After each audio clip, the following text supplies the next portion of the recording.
And we're live. So I'm just going to pop on to Twitter, but why don't you two let everyone know what you're doing, what you're reading while I do that? Yes, sure. I'm having tea. And I'm reading. I am already halfway through The Sanatorium. I don't know if you heard about this book. I don't have the cover with me, but we have pretty strategies. And the goal is to finish this today. I want to concentrate on this one. And if I do manage to finish it before the end of the day, I have I, Dracula that I want to continue. The plan. What about you, Chloe? I am writing. I have a blog post due tomorrow about traveling with your dog. Oh, So I'm trying to get that done. it's cute. And then if I finish that, I might do some reading, or I might do some work on my nano project, or I might do some work on Hannah's book. I have lots of options going. That is a lot of work. Yeah, you have different options. Well, I start wanting to do these sprints because I've been missing Hannah's start to finish sprints because she hasn't been doing them because she was doing them for Gothtober and she'll be doing them again like once a month. But I was like, I need to do one now because I've started so many books and I haven't really finished any. Yeah. So I was like, well, why not? And I am breaking my own rule because at some point I will be picking up a brand new book. Ooh. But I am going to be finishing, first of all, You Must Not Miss by Katrina Leno, because I'm like halfway through it and it's really quick. So I'll be reading that. And then I'll be starting What Moves the Dead by T. Kingfisher, because I've been wanting to read this for ages. And if I finish that, then I'm going to read the book I'm actually supposed to be reading. Which Monsters. No. But I'm procrastinating doing that. And hey, kitty! Oh, the baby. Both of them, Celine and Kelly's channels, are linked down in the description down below.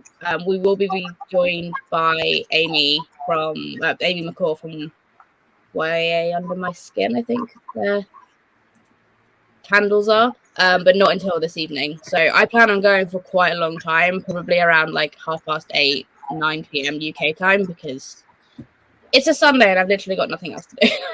Yeah. So people can jump in, jump out whenever they want. They can go away, come back again if they want to. Totally up to you two. No pressure. It's just what I'm doing. I might take a nap then during the afternoon because I'm very tired. So I might do that. You can do a sprint of doing a nap. Napping sprint. Also, yeah, true. Hannah is at the craft fair today, which was Hi, you're with us. I miss you. Amanda is here. Hello. And I don't miss her. No, we saw her yesterday. Hello. And Ellie is here as well. Good morning. I have my spooky Halloween cup because I refuse to believe Halloween is over. It says okay. Halloween is not over. Spooky season is not over. Everyone decorating for Christmas. You're crazy. Okay? It is still spooky season. Are we happy Halloween? Yes. Absolutely. I will always have spooky background thing. No, wrong way. That one. My little skull, he will be there forever. I have got some small decorations, but I'm not really one for decorating for Christmas. And I know when Hannah comes back from the craft fair and stuff and back from her family home, she will be coming around like the Christmas fairy. That's so cool. That's really cute. I don't decorate much either, to be honest. I think I have probably a blanket and a pillow, Christmassy. That's pretty much it. I really like a Christmas tree. You're a crazy person. You got a Christmas tree, Kelly? Have you already put it up or? Not yet. I'm probably going to leave it until like the 1st of December. But I absolutely wish I could go all out. I just haven't built up my decoration collection to that extent yet. Like we bought a tree for the first time last year. But yeah, I'm building up to going like Christmas explosion in about 10 years. That's really cool. I've got a tree that I bought last year as well. It's just a little tree that I bought. It's plastic and it will do. And I've got a bunch of like tree decorations, but I haven't got like anything for the rest of the house. So I'll just have to work with what I got. Oh, it's cute already, even if it's just small. It is cute. Yeah. Well, I remember when last year, because when I started putting up fairy lights on my bookcases, my boss, we were on like on a Teams call, and they were like, "Oh, are these just your Christmas decorations?" And I was like, "No, they're all year-round decorations. Those fairy lights will not be moving from my bookshelf." I just think it's funny that some people only put fairy lights up at Christmas. I understand, but I'm also like, but it's forever. Yeah, no, that's true. That's very true.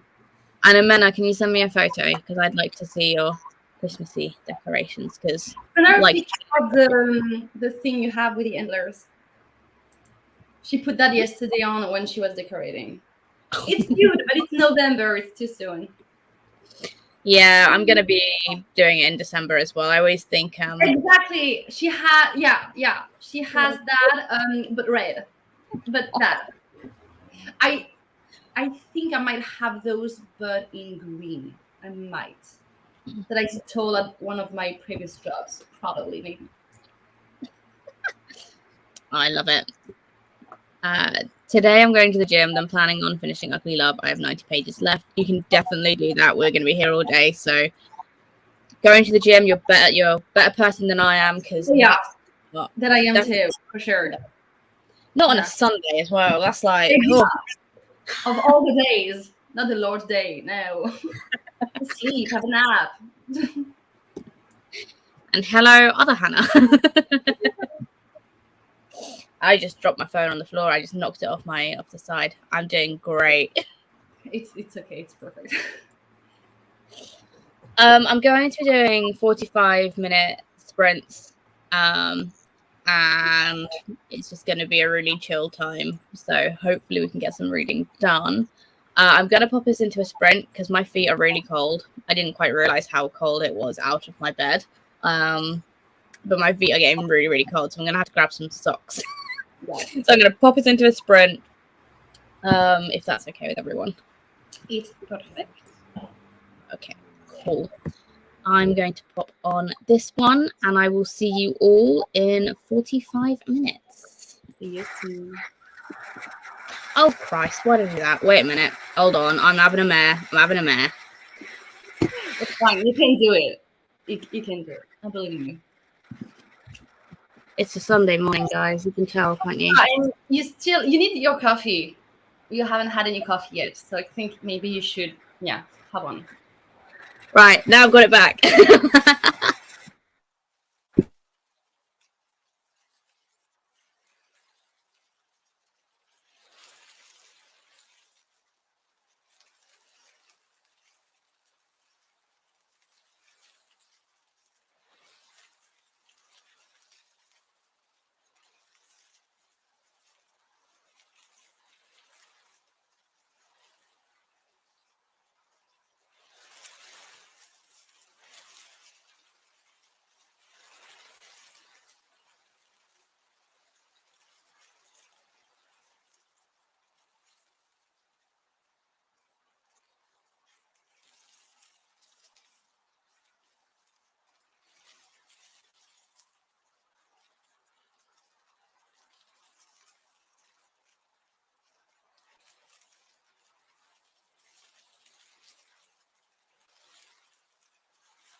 Hello. How Hi. did you guys do? I don't quite remember. I think I was on page 190. I read 60 pages. It's getting good. I wrote 285 words, but also was falling asleep slightly at the end. Fair enough. Needed, maybe. I read about, I don't know where I started, but I'm now on page 200, so I'm getting there. I don't remember how many pages I actually read. And Blue decided he wanted to be a snuggly. Blue is being extremely cuddly and needy lately.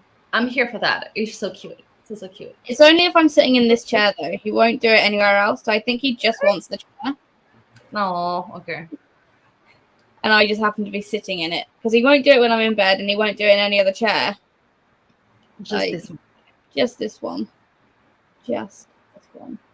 I just want this book to end. Are you enjoying? No, you're not enjoying it. It's fine. Like it's not bad, but it's not like good either. Like Horrid was such a good book, and this is just not great. But I think I've only got like 90 pages left or something. Okay. That's really disappointing because I enjoyed Horrid so much. Yeah. I'm very curious about Horrid.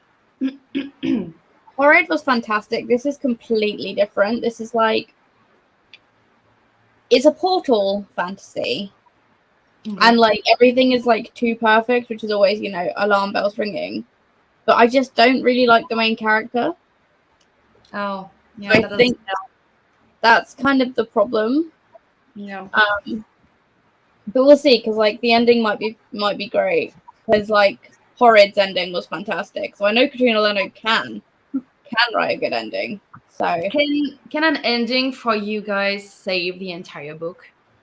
Like, where do you stand on that? Like, if you're not necessarily you hated the book, but you were kind of like meh about the book, but the book has a great ending, like, does it save the rest of the book? I very rarely, if I've been meh about the book the whole way through, like I can't think of a book that I haven't loved that then I've thought had a really good ending. But a very meh ending can not like ruin the book, but can definitely color my thought of it. So like Family of Liars, the whole way through I thought was really, really good. And then I just found the ending like a little bit lazy. And I still I know that I enjoyed the book, and I know that for most of the book I thought it was really good.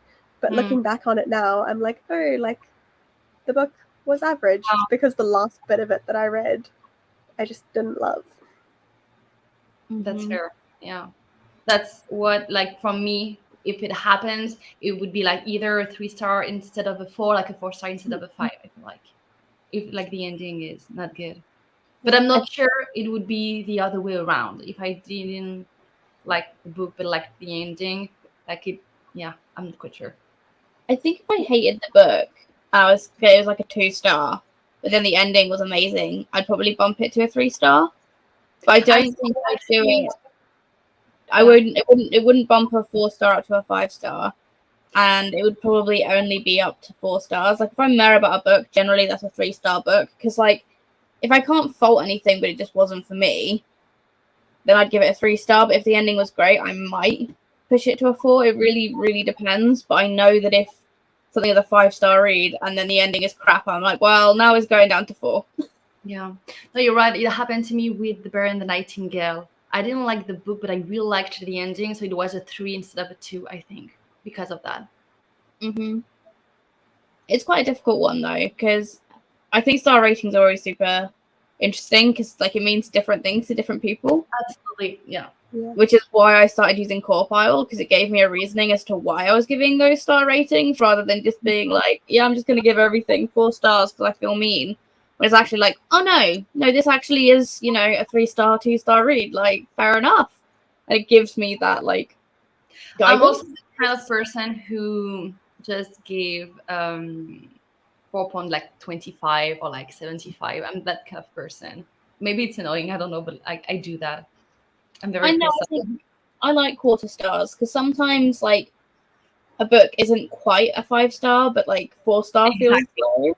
So like 4.5 stars, I give those out quite a lot. Well, not give them out, but like I tend to read things that kind of in between 4 and 5-star, and I usually rate them 5-star on Goodreads. But then I'll put like a little my review will be like 4.5. Yeah, same. Yeah.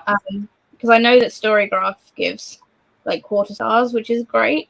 But I don't use Storygraph that much, and I've gone back to the dark side because Goodreads is just like familiar. Exactly. I've tried Storygraph and no, I don't. I go back to Goodreads. It's the devil, but I go back to it. It's fine. Right. Hello. Oh. Yes, I also think he's doing this because he knows I'm like doing something, so he figures it's convenient. Because cats. Obviously. Hi. But yeah, He's very cute. Very, very cute. he's now pinning this hand down as well. So I'm now one-handed, and that's it. So how this goes. That is so cute. I also have run out of coffee, so now I have a choice to make of do I upset the cat and move him so I can have another coffee, or do I just suffer without coffee? I I think don't you know know. what you have to do. I don't know. I wouldn't want to move Blue, but Yeah. also coffee. So I don't know. I don't want to move him because it's so rare that he does this. Yeah. But he's done it nearly every time I've had sprints when I've sat here. But I also think he's getting revenge because he wants to go outside and he can't go outside until his back has healed. Like I've taken pity of him and I've taken off his cone and his watermelon rough thing. I've taken pity on him. How much longer do you have to wait for? 10 days, which is the antibiotics course. I don't really want him going outside until that's done. But he's mad at me for that because he wants to go outside really badly. Poor baby. Yeah, obviously. Cats are a bit like that. Definitely like that. Yeah. I think I am going to move him and make another coffee. I'm really tired and I need to be awake. Yeah, tell me about it. Okay, well, I'm going to pop us into another sprint if that's all right with everyone so I can grab more coffee. Absolutely. Let's try not to unshare the tab. Okay, Right. I will see you guys very soon. See you in 45.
Hello, hello, hello. How was everyone's sprint? I think I wrote, I forgot to check the account, but I think I wrote probably about another 300 words. So it's good. Nice. Nice. I don't think I read that, but I don't remember on what page it was. Mm-hmm.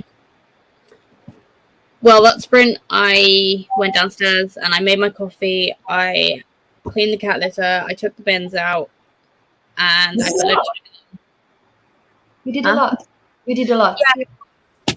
And then I read like 20 pages, maybe less. I think I read about that, like maybe 10, between 10 and 20 pages only, because I had lunch. Yeah, I'll be having lunch probably in the next one as well, because I realized I was hungry, and then I realized what the time was, and I was like, Yeah. Why? Yeah. But yeah. Blue was not happy with me for pushing him off, and I have no idea where he's gone now. Can you imagine? Hannah is using this more for productivity rather than reading, as I'm cleaning and sorting, ready to put up some decorations. So I'll probably be replying to things from way back. No worries, Hannah. Productivity is fine. Do whatever you want in these sprints. You have 45 minutes to do whatever the heck you want, including napping. If anyone wants to nap, we also advocate for that here too. Absolutely. Absolutely. And I cannot wait to see Hannah's Christmas decorations, because another aesthetic being in my life is Hannah. So I'm excited to see her decorations. That is true. It is very, very true. Hi Tamar, how are you? Hope you're feeling okay. And I can't wait to see all the productive things you're doing to make us all feel bad. Started reading. Oh, okay. I'm reading this one next week. I want to start it, well, tomorrow then. Like sometimes next week. I also get in that. As well. Yeah. Well, Hannah had ordered two. Well, she got one in Illumicrate and she got one from Waterstones. Broken binding, probably, because I have the broken binding, I think. She probably has this one as well. Yeah, but hers is off center. Hannah's is off center. It's from Illumicrate. It's definitely from Illumicrate, and it's really off center. So she gave it to me because she had a Waterstones edition. So I have a copy of that book too. So I hope you enjoy it, Hannah, and let us know. Yes. Going really well. I have 150 pages left in my book. Nice, Amanda. I'm proud of you for actually reading. I know it's been a bit hard recently, but I'm glad that you're getting so far into the Merciless Ones. I really enjoyed the Merciless Ones. It's the sequel to the Gilded Ones by Namina Fauna, and it's a good book. I probably won't put them up until next weekend, as that's the first Sunday of Advent, but it depends on my self-control. That's fair. That is fair. Yeah. Totally fair. Mine won't be going up until December unless Hannah. Me too. It will be December for sure. Yesterday was the absolute worst. Went to look at studies. Before that, I fell off my bike. Oh, jeez. Missed my train, and then the train was super busy because of Dutch Comic Con. Yeah, that would make it busy. I hope you're okay, though, Tamar. That sounds awful. Falling off a bike is never nice, you know. Then the open day thingy was super busy, so I got overwhelmed. I did some retail therapy after and got Legends and Lattes from the bookstore there. I'm still to read that book, and I don't know if I'm going to be able to get it. It's so cute. It's so cute. I cannot wait to have my 2 copies. I just want to hold the copy, like the book. It's so cute. Yeah, I'm still not convinced I'll like it. I don't know. I don't know. I think you will like it. Have you read it, Kelly? Sorry. Have you read it, Kelly? Have you read Legends and Lattes? I haven't read it yet. I'm supposed to be getting a review copy, so I'm hoping that arrives soon. But it's literally only just come out here. Like, it only came out here, I think, in the last week or two. Yeah. Well, I know it was Indie Pub before. I don't know when it's coming out, like, here, but I know it's fairly soon. I don't know if it's out yet with the traditionally published. Legends of the Lattes is amazing and a really comforting read. Good. I'm glad. Like, think of us when we're playing D&D and we're not being chaotic. It's like those good vibes, you know. Sorry, did you say it's like we're playing D&D and we're not being chaotic? When is that, Celine? That doesn't happen a lot, but it would be that basically. This morning I overslept for my internship. Oops. Oh. But I was still in time for the main thing. Just was planning to be there early to do the preparations. My internship with a church service this morning. Well, I at was least going to ask, Sunday, what kind of internship? Because Sunday. Okay. Thank you, Hannah. I knew you'd probably know. Last week it came out. Okay. Oh gosh. Yeah, I'm really bad with like upcoming and new releases. Like I never know when things are out or like coming out. So like I see like loads of booktubers doing videos on like most anticipated releases, and I'm like, how do you where do you find the information to begin with? I never know. It's Google and stuff. I get it, but I'm just like I'm really bad at keeping up with it. I'm just like, ooh, that's a pretty cover. Yeah. And that's the list. Just saying. Yeah. So I sit in sales meetings because I work for like a company that's a chain of bookstores. So I sit in the sales meetings every month, but those are 3 months ahead. Mm-hmm. So then I sit there and I'm like, oh, like all of these books sound amazing. And then I'll always send an email then to the publisher and be like, hey, can I get these ones for review?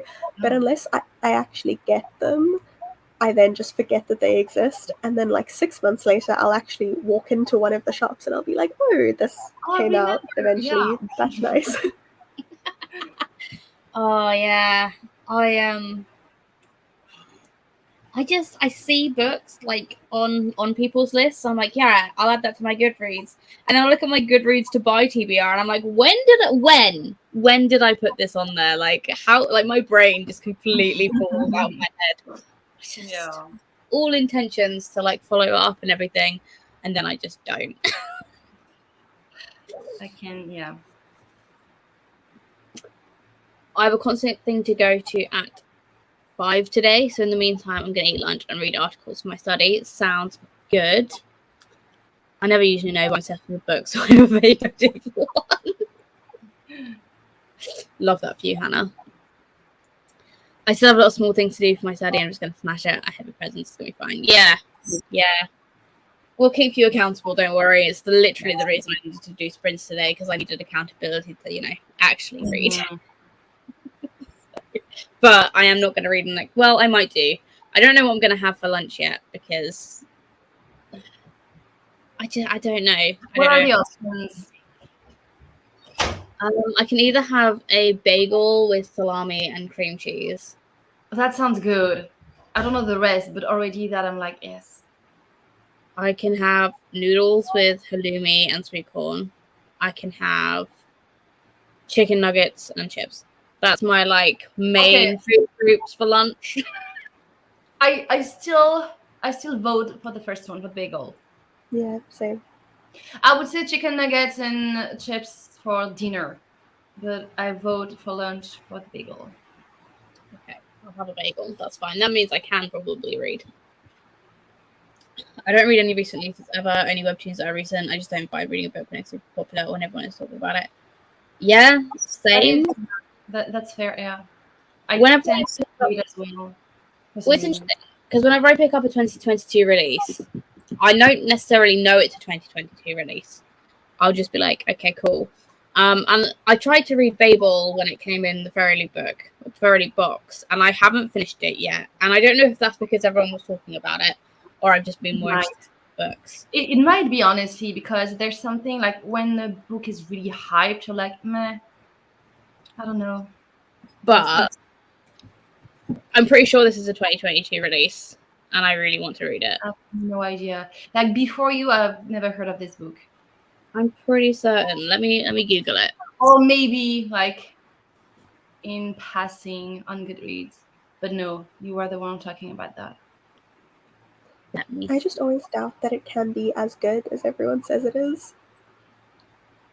That's true. When it's just because I've also been burned so many times, so things that are too hyped, I'm just like, I'm a bit scared to go into them. Okay, well, I've just found out something by Googling this book, and I'm so confused. Yes, this was a 2022 release, but it's a retelling of the Edgar Allan Poe's The Fall of House of Usher. Mm-hmm.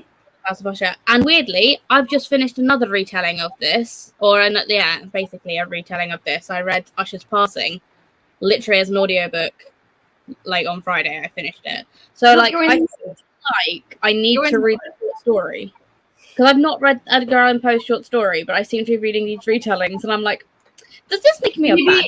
Maybe you should read the original at some point in life. It's only a short story, so I'll probably be able to find it online somewhere. Because for sure, maybe. But I feel very weird that this story is coming at me in the way it is, because I'm like, how am I doing this? I don't understand. Universe is telling you read the original. What if I hate the original though? I mean, it's fine. It's fair. You're allowed to. I'm nearly always late to the party with popular books by someone Legends and Lattes while it's still gaining popularity a few months back. It's definitely worth it in this case. I am always late to the party. Like, I didn't read ACOTAR until 2020, I believe, which is late for ACOTAR, I think. I think that's pretty late to start on Sarah J. Maas, really. And it suffered from everyone was telling me how great this was and how we were supposed to love Rhysand. Mm-hmm. Because I went in knowing those two things. I fucking hated Rhysand and I wanted to stab him in the face every time he showed up. And I was just like, I get why people like these books. These are really fast-paced, but Feyre is the most annoying main character I've ever had the displeasure of reading. And I was like, you know what? It's really interesting that Tamlin gets shat on so much, considering Rhysand is like a mirror half the time. It's really interesting to me.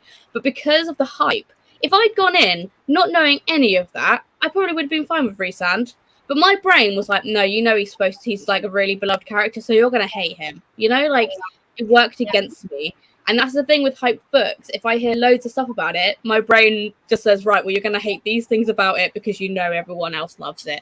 Exactly. Yeah, exactly that. Exactly that. That's why I prefer to go blind into books as well, not knowing anything. Yeah. Same. I just put books on my huge TBR, and when I see it in a bookstore, I might buy it.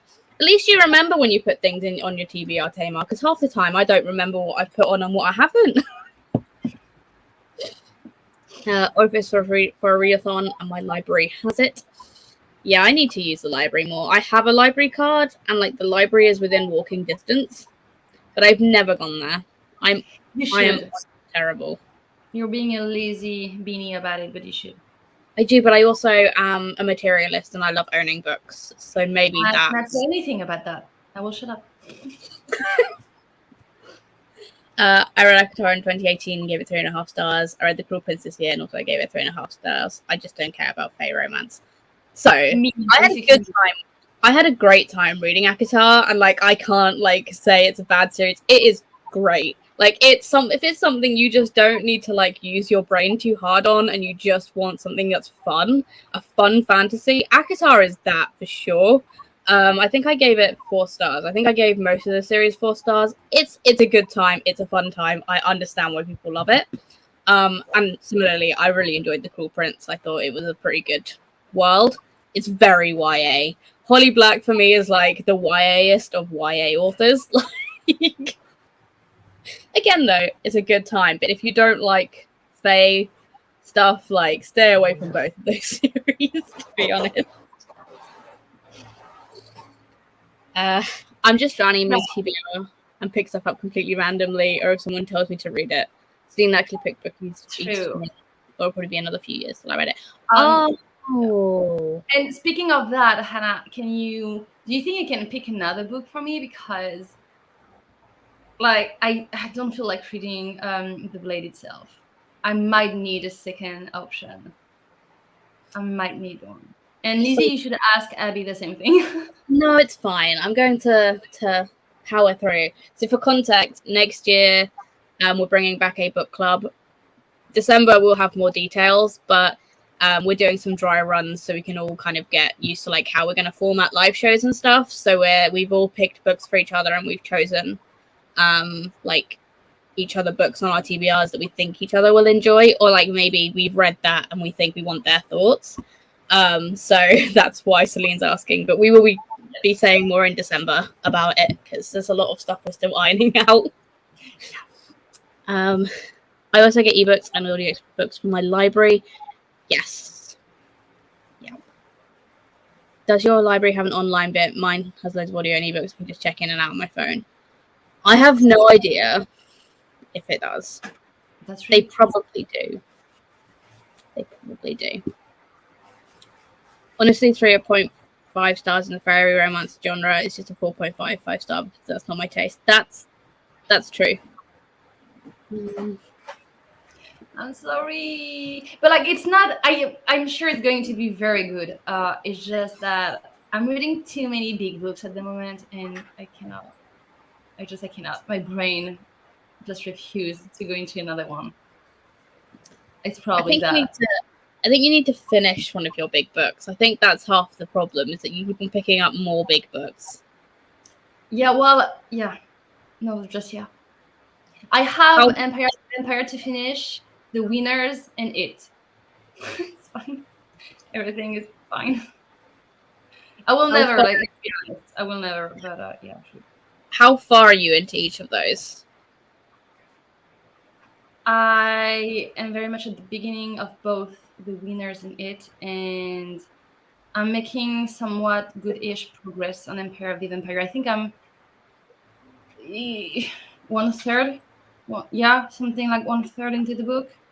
Mm-hmm. I keep on just picking new books every time. That's my problem.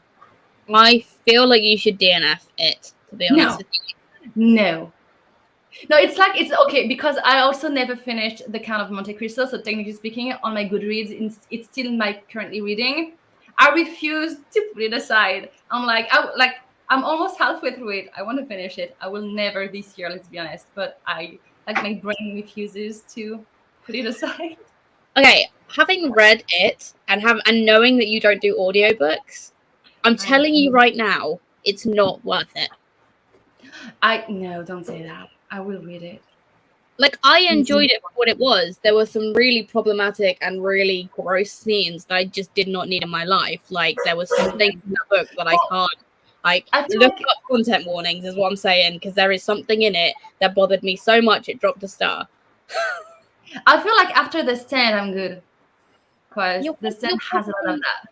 You'll be fine. But I just feel like you'll get to the end and go, oh. Well, the problem is, since I've watched the movies so many times, I already know what's like. I don't know details because it's obviously a little bit different between movies and the book. But like mainly, I know what's gonna happen anyway. So I'm like, just stop the blah blah and just I want the action, kill someone. The thing I'm assuming Lizzie is talking about was cut out of the movie. No, yep, that is what I'm talking about. That bit was cut out the movie. The thing that really no one would have been able to stomach on screen, because it's genuine. I'm even more curious because it takes a lot to gross me out. No, it's something that is socially very unacceptable and completely insane to do with the children trying to find their way out of the sewers, and it is the craziest thing I've ever read in my life, and I cannot believe that these literal, I just want to say this again, children all below the age of 15, I just need to make this completely like drilled in, these are actual children and there's one girl and the rest of them are dudes. It's honestly insane that it got written and passed through everything. I'm so curious. Because when I read it, I was like, see, I knew it was coming because it was cut out of the movie and there's loads of talks about, is this scene going to be in the movie? So I'd already seen all of that. But reading it, I was not prepared. I'm so curious. I want to read it even more. But also, they do a thing with Beverly and her, like, fear.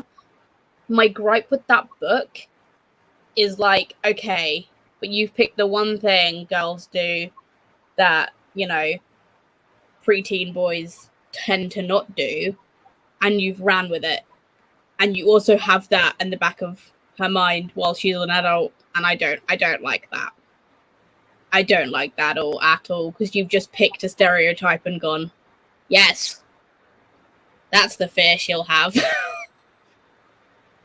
Hate it. Anyway, I'm going to stop with Stephen King because there's just a thing in it that I couldn't get over, Celine. I just think you're not going to enjoy it. We'll see, I guess. We'll see.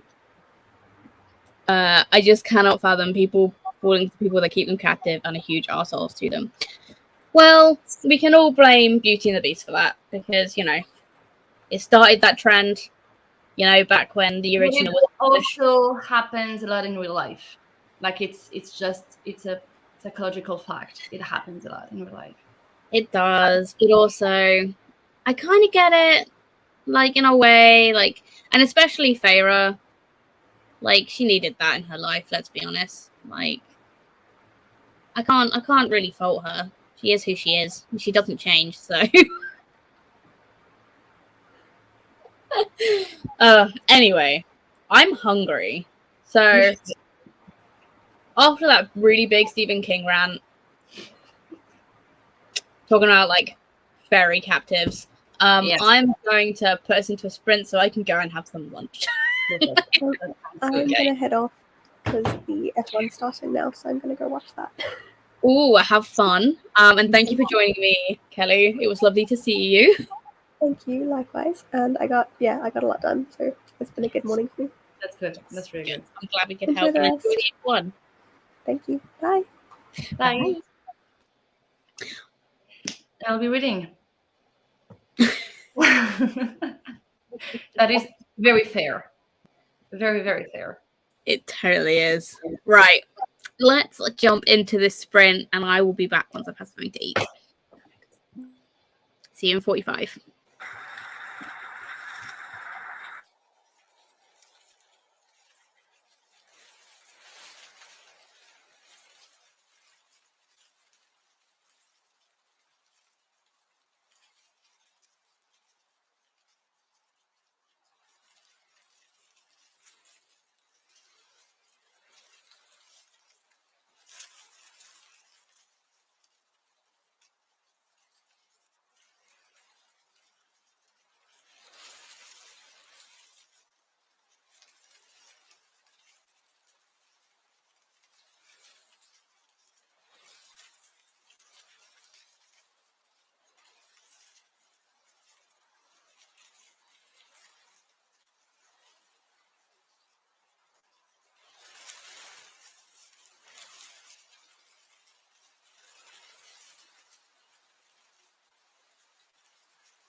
Hello.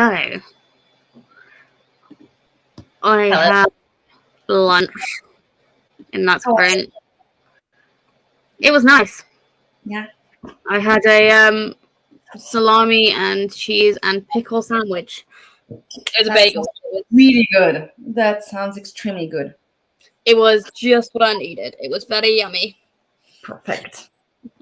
Have you been able to read a little bit? No, I didn't read in that sprint. I watched a YouTube video and I'm halfway through another one.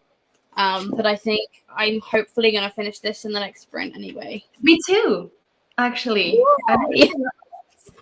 think I have 60 pages left. I think I have the exact same amount. I have 80 pages left, but I definitely can finish that in the next sprint. I have 60 pages left. I'm on 230 of 290. Look at us. We're doing good. We're doing great. We're doing really well. Yeah. Well, what was I going to say? Oh, no, come back to me. I was going to say something. I don't remember. Oh, yeah, we had some bots. I had to block some people. You're welcome, Hannah.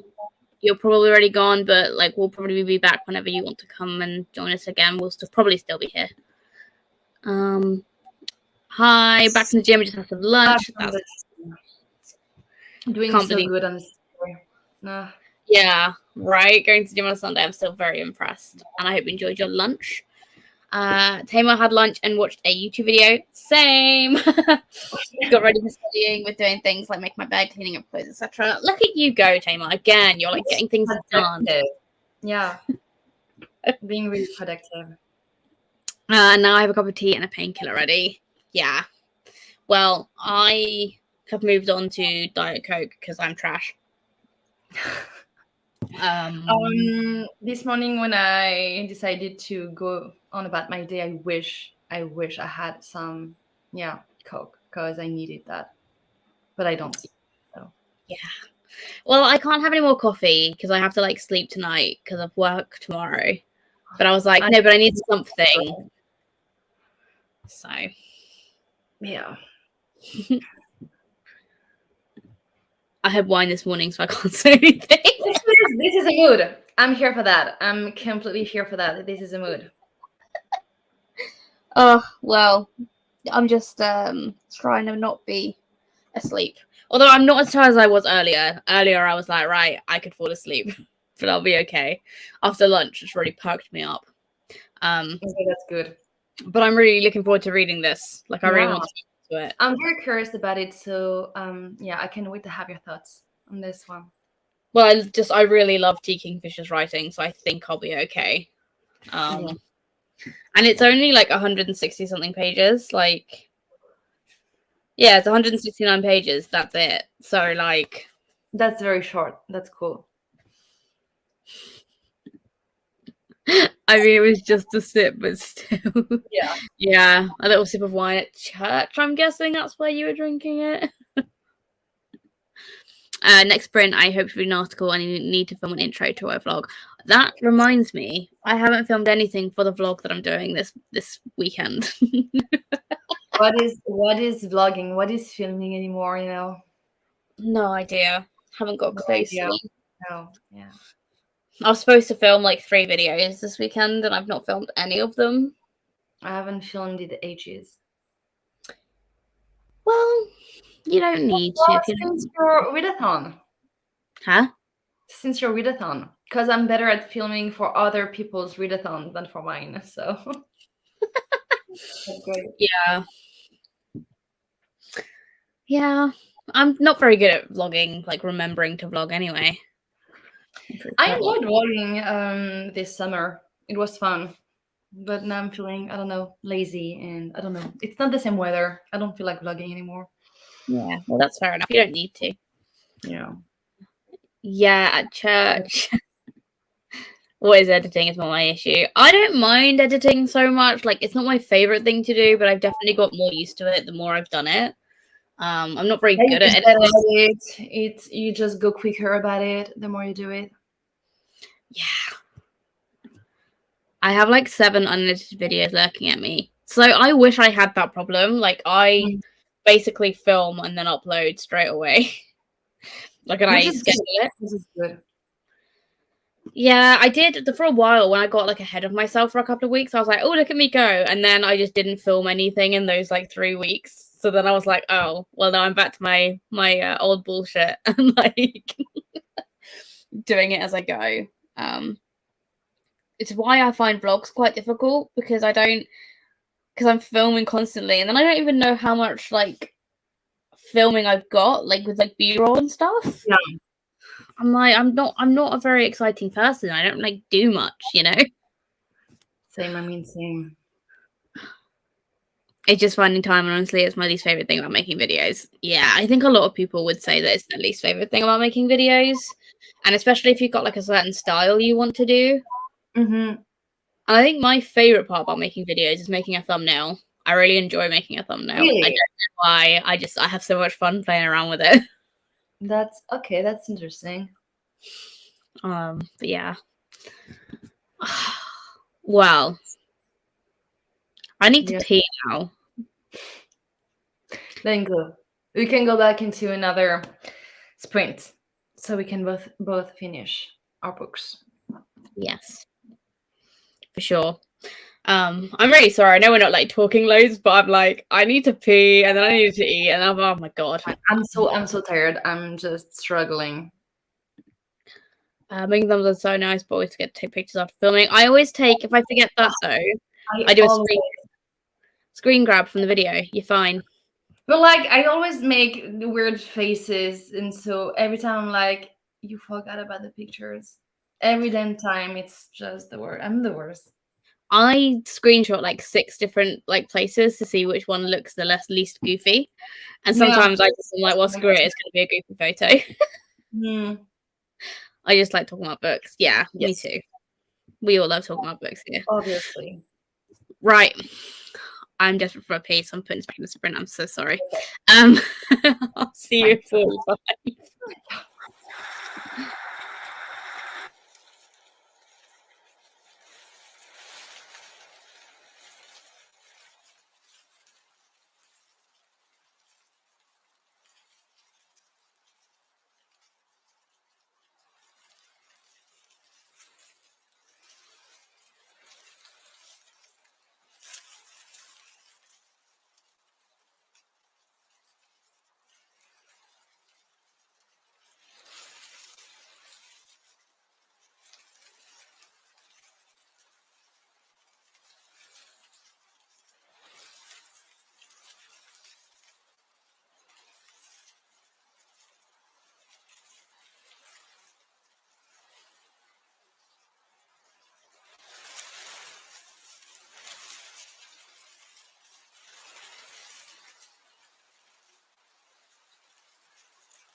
Hello, hello, hello. Hi. I have not finished my book. I really just have a few pages left. I also have a few pages. I will do that on the next print. I also need coffee. I didn't want to have any today, but I'm struggling. Oh no. I need a coffee. I'll go make one on the next print. I really need a coffee. Well, I cleaned a bit of the bathroom and I finished watching the YouTube video. Yeah. And then I read, so that's why I didn't finish, just because I was like, well, I'm gonna clean a bit while I'm here. Yeah. Like next sprint, I need to go and hang my laundry up and stuff. But That is fair. I was so sure I was gonna finish it. Me but I too. haven't. Me too. It was like 80 pages, but for some reason I was like, I can't do that in 45 minutes. I cannot. It's okay. I think I've got like 30 pages left. Less than 20, 25. I don't think I have that. I think I have like 10 pages left, to be honest. Yeah, 12.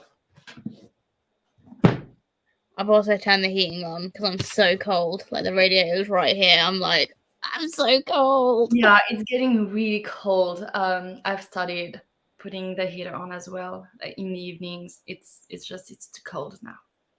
Yeah. Well, I was like, I'm actually freezing. I can just turn the heating on for a couple of hours and I'll turn it off again. Do you have how do you call that? Like you put hot water? How do you call that? I don't even know how we call that in French, but like I've got a long one for my bed, which I'll do before I go to bed tonight, and I have a smaller one to cuddle my hot water bottles. Hot water. That's it. Hot water bottles. Okay, very simple. I got distracted by Instagram for the first 15 minutes, and I got halfway through a chapter for a subject. I need to read like 7 more pages. Yeah, we all do it. It's TikTok or Instagram for me. So it will be the death of us.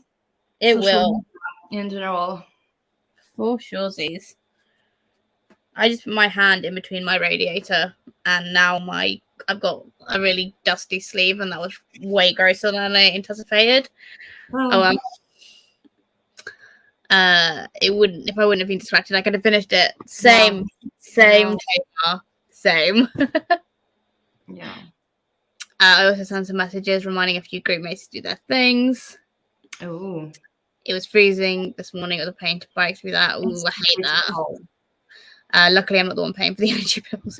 I am, unfortunately. I am paying the energy bill, so I have to be quite careful. But I was looking at the because we've got like what's it called? A meter. So we've got like a like an internet one that shows us how much we're spending a day. Yeah. And I've done like washing, and I've had like the dishwasher on and stuff, and I'd only spent like £2 something. So I was like, that's fine. I'm gonna put the heat in on for like a little bit. I just have to remember to turn it off You do. You have to remember that. But I like being warm. The thing is, this evening, if it gets like super cold up here, I'll probably go downstairs and light the fire and sprint from downstairs, probably, because at least the fire is really cozy as well. It is, but we'll see, because it's already getting dark and it's like 2 p.m. I'm like, excuse me. It feels extremely dark. It's very bright, it's very light. We have a beautiful blue sky today. It's horrible and grey. Yeah. Oh, I'm sorry. It'll probably be dark in like an hour and a half, probably. That's the worst. That is the worst. Yeah. I just drink a lot of tea. Yeah, I could go down and make a tea, but I just don't feel like it. I don't know why. I'm just like, it isn't enough. I've been drinking tea all day. It's not enough. Really time for a coffee then, Celine, huh? Yeah. I cleaned the kitchen during that sprint. Nice, Ellie, nice. Let us know what you're doing in the next sprint. I don't like inside fires. It's terrible for my lungs and or environment. Well, we have a log burner, and I used to have one when I lived on a farm, and it was old wood from a forest. that they'd cleared for some land that they were going to do anyway. Like they would have done it anyway. So I was using that wood. Now I'm doing it here, and unfortunately, logs are much cheaper than the electricity bill at the moment. So Sure. Yeah, it is sure. what it is. And for the environment, yes and no. Like it depends where you source your logs, and smoke and stuff is what But it like, is. I feel like books would be worse for the environment then. Oh, they are. Books are terrible for the environment. They're And just really. cars. Like, we're all driving a freaking car, so. But I agree, Tamar. I totally agree with you. I understand what you're saying. And we'll talk some blankets. Yeah, I've got a blanket. Yeah, like me too. Well, like we need everything we can get. And my Everything woolly socks are in the yeah. wash. And they're in the wash, so you know, gotta do what I gotta do. Hoping to finish Ugly Love in the next one. Yes, you did say before you were going to the gym and then you were going to finish Ugly Love. Well, I will finish my book in the next sprint. I am absolutely determined to do so. Because I can put the laundry up in like not this next sprint, but the sprint after. Like it's not the end of the world. I don't get it hung up. Apart from the fact I wanted to do another load of washing, but it doesn't matter. Like it's not the end of the world. So yeah, we can all finish our books. Yes. We can all do it. I believe in us, and Tamar can finish their studying. Yeah, or that part of their studying. I'm sure they've got loads more. Right. Are you ready to go again and finish your book, Celine? Yes. I'm not even enjoying it. It's going to be maybe a 2.5. No. Yeah, I know. Like the premises were so good and the settings are really good, but too many inconsistencies and the main character is so annoying. So, what are you going to pick up once you finish Sanatorium? Is it the vampire? Vampire one? Yeah, but everything's falling. Yeah, this one. I was anticipating a 5-star for this one. I don't think, maybe like so far maybe a 4. It could be a solid 4, but maybe I'm just not in a good mood to read at the moment. It could be just that, because it happens. I've had a lot of very good reads recently, you know, and maybe I'm just not in the mood anymore. Maybe, or maybe you're just picking up books that aren't hitting the spot. You might pick up a book that you absolutely. I need to be more careful when I buy books. That's it. That's just it. But I'm not, so. I know caring about the environment, making choices that are more sustainable are more expensive at first and accessible for everyone. Yeah, so my dad is an eco-architect. Like I grew up in a very climate change and sustainability minded household. So I make recycling has been like a huge thing for me, upcycling, reusing things. I grew up in a household that was very important with, and it hurts me every day that I am too poor to continue those things. Like my parents are they're quite comfortable, like they have the money they need to sustain that life, but I don't. But I did grow up in a very eco-conscious household. That's great. The Sanatorium has rating. Back when I bought the book, the rating was better, like way better. I think it was over 4 stars on Goodreads. But yes, since then, it changed. Is it by Sarah Pierce? What? Is it by Sarah Pierce? Yes. Oh, it's got a 3.37. That's not awful. That's not terrible. It's over 3. Well, it's not a 1. Yeah. It's not really good. No. It's not fantastic. I'm just looking up. I do try before buying a book to check on Goodreads the rating, but again, really back then the rating was better. But I guess less people read it, so. This has got a lower average rating. Really? A 3.41. Is it going to be a 2? No. It's not going to be a 2-star. It's going to be a 3 probably. Okay. It's a shame because Horrid was so good. Yeah, again, you said that it was really good. I'm really intrigued by this one. Should probably read it at some point. Because Horrid has got an average rating of 3.58, which seems low. That's good.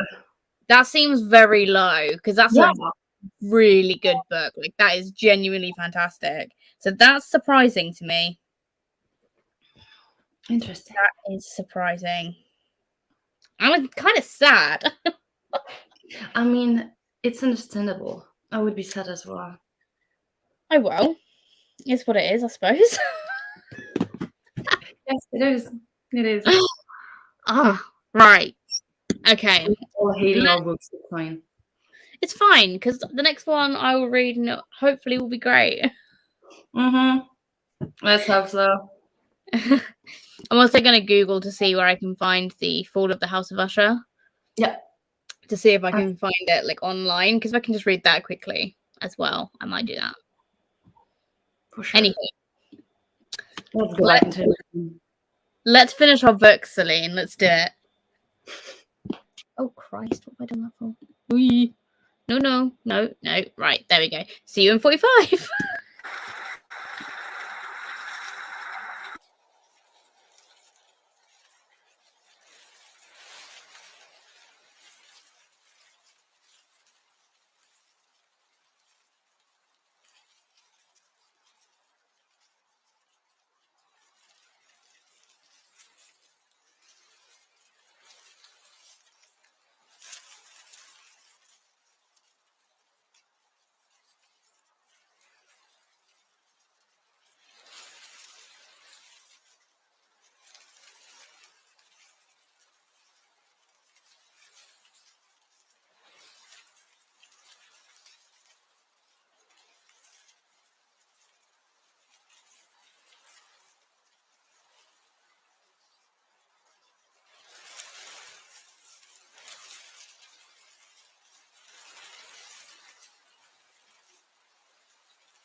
Hello. Hi. How are you doing? I finished the sanatorium and I am continuing with this one. And I had coffee. You had coffee. Good. What did you end up rating Sanatorium? 2. It might be... No, 2. I was going to say maybe a 2.25. A 2 is fine. There was, I feel like, too many inconsistencies and yeah, could have been better. Yeah. What about you? I finished. Yeah. I gave it 3 stars. The ending was nonsensical, Really? which I don't mind if an ending is nonsensical. Like, that's kind of fine. Like, but this book has not been good enough to get away with a nonsensical ending. Yeah, I know what you mean. And I just feel like this should have been like scarier, but it just wasn't. Is it supposed to be a horror or is it supposed to be just a thriller or something else? I think it's supposed to be a horror. Okay. I'm pretty sure. I don't know though. I don't know that for sure, but It's very hard, like this specific genre, to me at least. I find it very hard to find a book that grips me or that I find good in general. Because, like, and horror is very specific to each individual. Like, something you can find horrific will do nothing to me, and the vice versa. So, to me, it's very complicated to find something that really scares me. Like, even if I hate clowns. Like, I'm fucking scared of clowns. I see the McDonald's ones, I'm scared. So, but like in the book, it's not, I don't know. At least now it's not quite the same. So I don't know. I feel like in it is the least scary when he's a clown. Maybe. I don't know. Yeah. In books, it's really complicated. And so far, for every Stephen King's book that I've read, I don't find them scary. Like, to me, they're not horror. But they are in the horror genre. I think the thing is, horror genre doesn't necessarily mean it'll be the scariest thing. Like, horror can be in any form. So yeah. I feel like horror is such a broad term now. Yeah.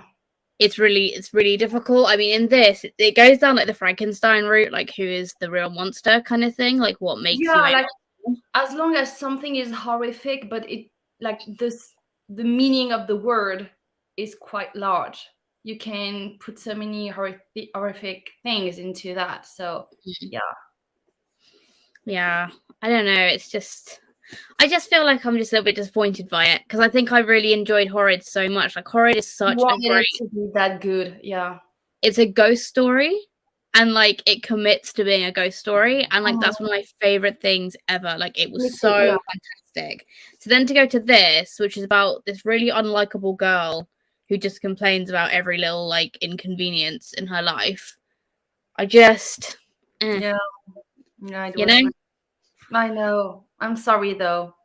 It's okay, because then I read the short story "The Fall of the House of Usher" by Poe. It was fine. Yeah, I preferred Usher's Passing, which is a novelization of it as well. Okay. But I was reading a couple of reviews for this, What Moves the Dead, and they said they had to pause reading this to go and reread the short story. Really? So I did. I went and read the short story. So hopefully, I will know what's going on in the book. But yeah, I gave that 3 stars as well. Like, it's a short story. I find like rating short stories quite difficult. So yeah, it's always more difficult to me as well. Where did I get up to on the comments? There we go. Yeah, it's also oh yeah, because we're talking about eco stuff. I'm a vegetarian, but couldn't have been a few years back because mushrooms aren't my thing, and all the vegetarian options and no cheese were mushrooms. Yeah, it's got a lot better now though. As well as going on holidays, the plain veggie just had lots of cheese and especially for vegetarians. Yeah, but like there's so many like vegan options as well now. Like there are like loads of restaurants that are vegan. Like I feel like the world has moved to a place where it's a lot better for accessibility for that sort of stuff. I have to say that in France, it's still quite complicated when you're vegan, because I'm vegan. So it's very vegetarian. You will have options everywhere, but vegan, it's still complicated here. Yeah, In the but I UK, feel like in London, I never have a problem. The US, no problem. Like even Australia, New Zealand, no problem at all. But like France, ugh. yeah, but you guys like have lots of cheese and wine, like that's your whole deal, right? Yeah, it's wine, butter, and cheese, and croissant. And buttered pastries. I feel like France, like Europe in general, lots of buttered stuff.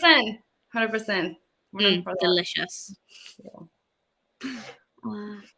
Almost about. Oh, I don't know what we did or what you did for that, but I hope you didn't. I really hope you'll find something. Yeah, I will eventually if and when I get another job or something. Hello. Good morning. It is now afternoon for us, but good morning to you.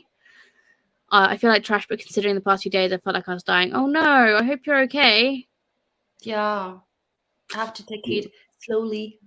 Yeah, lots of water and rest.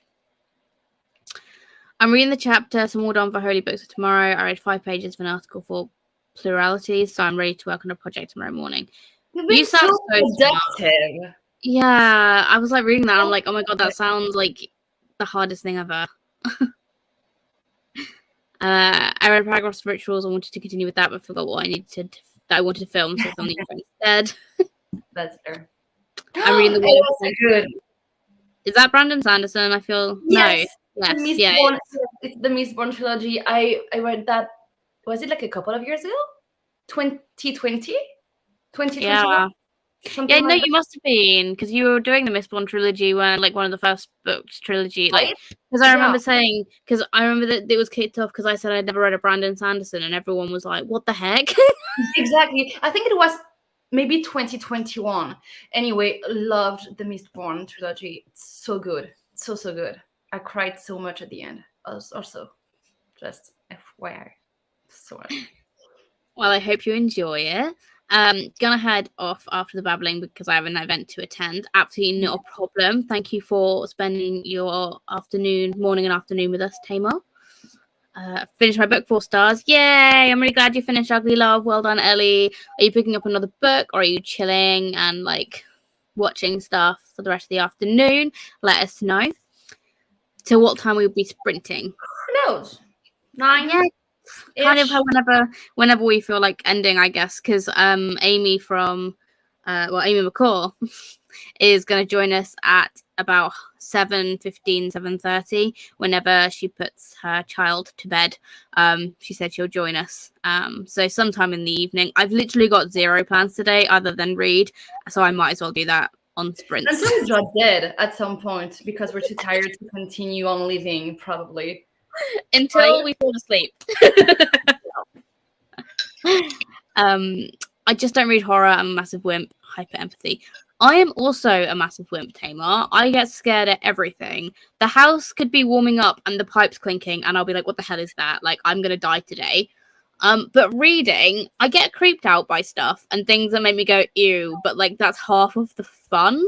I can't watch horror movies because horror movies scare the absolute life out of me. I can watch slashers because slashers are goofy. Like, there's always something that's always a bit funny about slashers that I really enjoy. True. That is true. But like horror movies, like I'm never going to watch Insidious because children in horror, like children are scary enough. Don't put them in a horror movie. I feel like Insidious is not the worst. When you want, like, if you do want to watch a horror movie, like there's worse. When it comes to that. There are definitely worse, but like that's one of the ones. Like horror movies, they need to chill out with kids being possessed or whatever, like really. But Insidious is not the worst of them. It's good. Like the first one is really good, actually. I also won't watch like anything with distorted faces. I'm like it was, I think it came out in October. Is it Smile? Yeah, I hate the idea of that one. I've watched, I think, the first 10 seconds of the trailer, and I was like, no, bye. There's something like people staring at you and like smelling, like, no. Well, I even think, you know, the bit in Lord of the Rings where Bilbo goes like psycho to get the ring off Frodo. Yeah, in the even that it's scary. It's like That's terrifying. No, I I hate agree. it so much. It's like so the other horror movie I won't watch is the Babadook because I've seen that distorted face, like the actual monster, and I'm like, no. I don't Absolutely think I've watched this one. I need to check it out. I think it's an Australian horror film. I'm pretty Have you sure. watched Crimson Peak? I'm very No. curious. It's gothic. I It's haven't. very. I find it very scary for like a gothic, but it's extremely good as well. The I've visuals are heard of it. I I've heard think about you it. might enjoy it. It's kind of scary, but it's also very good. Gonna dip my toes into more mysteries and thrillers. See, I never used to read thriller. Thrillers was not something I used to enjoy. Really? And then you can blame Hannah for this again. Hannah has done wonders for my reading horizons. Like genuinely, it's kind of crazy. But she's got me onto some thrillers that I really, really enjoyed. I think one of my favorites was Firekeeper's Daughter, which is a thriller slash it's a contemporary thriller, I'd say, because it's about a girl in high school, and it follows Native American tribes and the prejudices they face, but there's also some like other stuff going on. I really, really enjoyed that. But I never used to read thrillers. I really love thrillers always. I think it has to have a supernatural element for me to like properly enjoy them. No, like a good old serial killer, like psychopath. I love that. It's something about that. I love it. I'm fine. Mentally, I'm fine. Don't worry, I'm fine. Have you read Sundial by Catriona Ward? No. You should. That one's great. Yeah, should it's I? So good. Okay. I'll check it out. There is a very creepy child in that though. I was like, I have well, I don't know if it's like thriller or horror, but I have Imaginary Friend by Stephen Chbosky. I really want to read that. It looks so good. It looks so good, but it's huge. It's like it is huge. But I really want to see this. There's something about the font on the cover. Right? I really like it. It looks like it's gonna be super freaking creepy. Looks so creepy. So creepy. I'm dairy free, so I'm glad there's more options for vegan food. Otherwise, I struggle eating out. Yeah. Yeah, sure. My niece is dairy free. She's allergic to one of the enzymes that is in cow milk. And dairy stuff. Like she can't eat anything dairy. So I'm also very glad. I also rarely drink cow's milk anymore. I'm an oat milk person through and through. Yeah.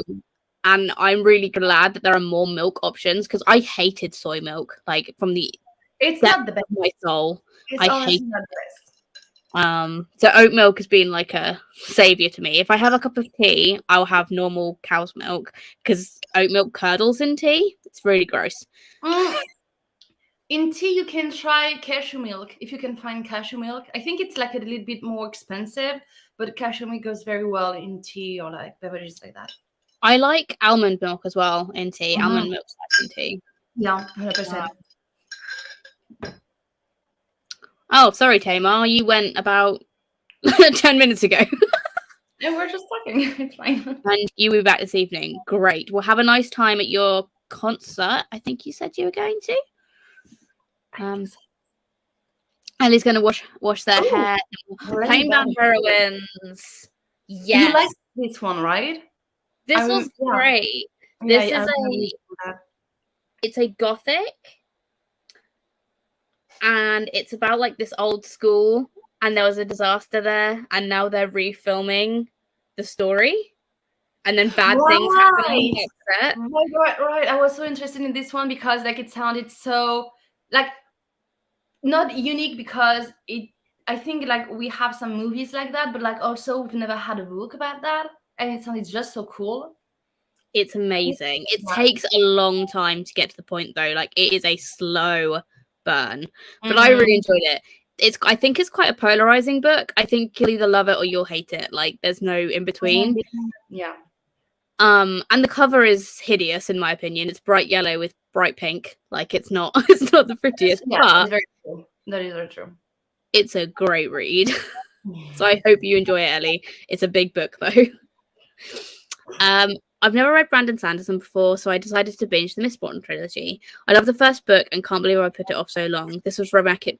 Same, exactly same. And I think that I asked you guys at the time which books I should start with, like which series or book I should, and you recommended Mistborn because I also like high fantasy. So I guess it was a good way to enter the universe. I haven't read Mistborn yet. Oh, really? No, the only Brandon Sanderson I have read is Way of Kings and Skyward? Skyward, yeah. So I've read books 1 and 2 of The Way of Kings, the Stormlight Archive. Mm-hmm. So like all of Way of Kings and then all of the second one, and I've still got Oathbringer to read. But I really enjoyed that, and I really loved Skyward. Like, I absolutely adored it. And as much as it annoys me that Brandon Sanderson is cutting out the freaking trilogy and it's going to have more books, as much as that annoys me, I'm also really hyped because I love those books. I have those books. I should get to them at some point soon. They're quick. They're very quick. But they are, it's YA sci-fi. Yeah. But it doesn't, I feel like Brandon Sanderson, it doesn't feel like YA because his writing... Because Mistborn is YA and it didn't really feel like YA. Yeah, I don't know how he does it. It feels... the writing is very adult. It's very mature. It just doesn't feel like I'm reading about teenagers, but teenagers that aren't doing stupid stuff to annoy me. Yeah, exactly. You don't have the same stupid tropes as you can find in your... But they still do things. They still do things that teenagers do, but they don't do them in such like tropey, dumb ways. It's like, oh no, I can totally see that a teenager would do that. Yeah. I love horror, but not usually straight horror. I like it when it's got something else to it, like a mystery or a comedy. That's fair. That's really fair. I enjoy with horror. Normally, there is something other than just straight up horror, but sometimes I do enjoy it when it's just straight up like madness. That's sometimes very fun as well. Yeah. I am glad to hear you enjoyed it. Excited to start it now. I'm excited to hear more people talking about this book because it was everywhere for ages when it first came out, and then nobody started like talking about it anymore. Yeah. Next year, I'm gonna binge the Mistborn Era 2 books since they're all out now, and then when Stormlight 5 comes out, I'll binge those since there's no way I will wait until all 10 planned books are out. I'm also very curious about the next eras of Mistborn, like how the author is going to keep the same magic system but with a different era. Like I am very curious about that, how it's going to evolve.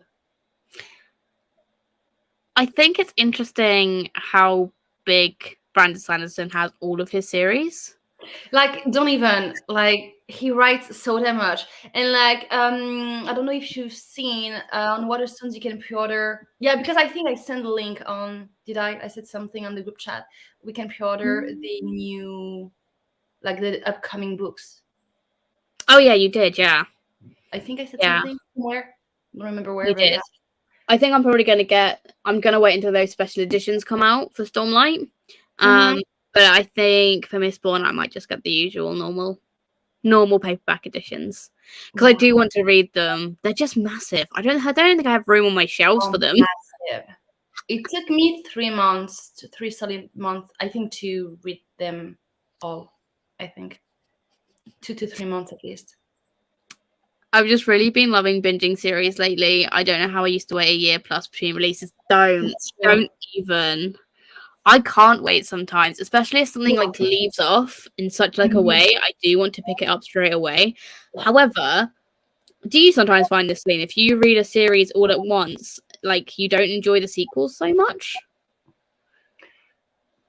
I guess it depends on the book, not necessarily, because I read like at the beginning of the summer, what was it? Assassin's Apprentice, so like the whole trilogy of the first year. And like there was no way that I could put off the second book, the sequel, after reading the first one. And I had to binge read the whole thing. There was no way I could just wait in between. Just no way. And when I finished the whole trilogy, I was like, my life has no meaning anymore. I have all that trilogy to read now because Hannah was unhauling them, so I have that whole trilogy, and I am scared to get into them. I mean, that's fair. I was scared as well. So good. So good. I have no idea how he does it. Like, I have plans for a bunch of novels set in the same world like that, but nothing longer than a trilogy because it just gets too complicated. I think you really need to understand your magic system. What I find impressive, particularly about Brandon Sanderson, is that he doesn't just have like one magic system. Like, he has a magic system for every single world he creates. Ah. And having that in your head in the middle of like series that you're writing must be hell on earth. And he must have such a good system, like on his planning boards or whatever, that I'm sure he has of what does what, because I would get confused about which magic system I'm writing for. It must be so complicated. Like, Brandon Sanderson's mind works in such an interesting way. Yeah, he's so creative, even to think of all of that. It's just, it's crazy. I'm so intimidated by Brandon Sanderson. Same. I think I would always suggest like going for Mistborn because everyone seems to start there, or Skyward because Skyward isn't easy. Yeah, it's a depending fun if you sci-fi adventure. fantasy with one of them, I guess. Yeah, I started with Way of Kings because that was the one that I was would be crazy, but okay. But I wouldn't suggest people start there because they're 1,000 pages plus for each part. So maybe don't start there. But he is very worth the read. They're very high fantasy though. Like, if you don't like high fantasy, probably won't be for you. That's kind of all I can say about that, really. I'm more intimidated by him as a writer than a reader. When he came out and said, surprise, I wrote 4 novels into my regular plan books, I was like, man. Well, it's not even fair. Just no. Make the rest of us look bad, why don't you, Brandon Sanderson? Exactly. He's got a guide on his website on where to start his books, depending on what kind of books you like. I did not know that. I didn't know that. Send me the Really? link, please. I'm too lazy to go check it out. I didn't know that. That's crazy. But also it makes sense because he has so many books and different series. We need that. Like, we literally need that. That's so funny. He actually does. That's so cool. I'm going to send that to you. Thank you. Well, I think the next thing that I will read by him would be Skyward, because I'm too intimidated by Stormlight Archives. Is it the name? Yeah, but that's it's going to take me half a year to read all those books. So I'm like, no, it will be Skyward next. Oh my god.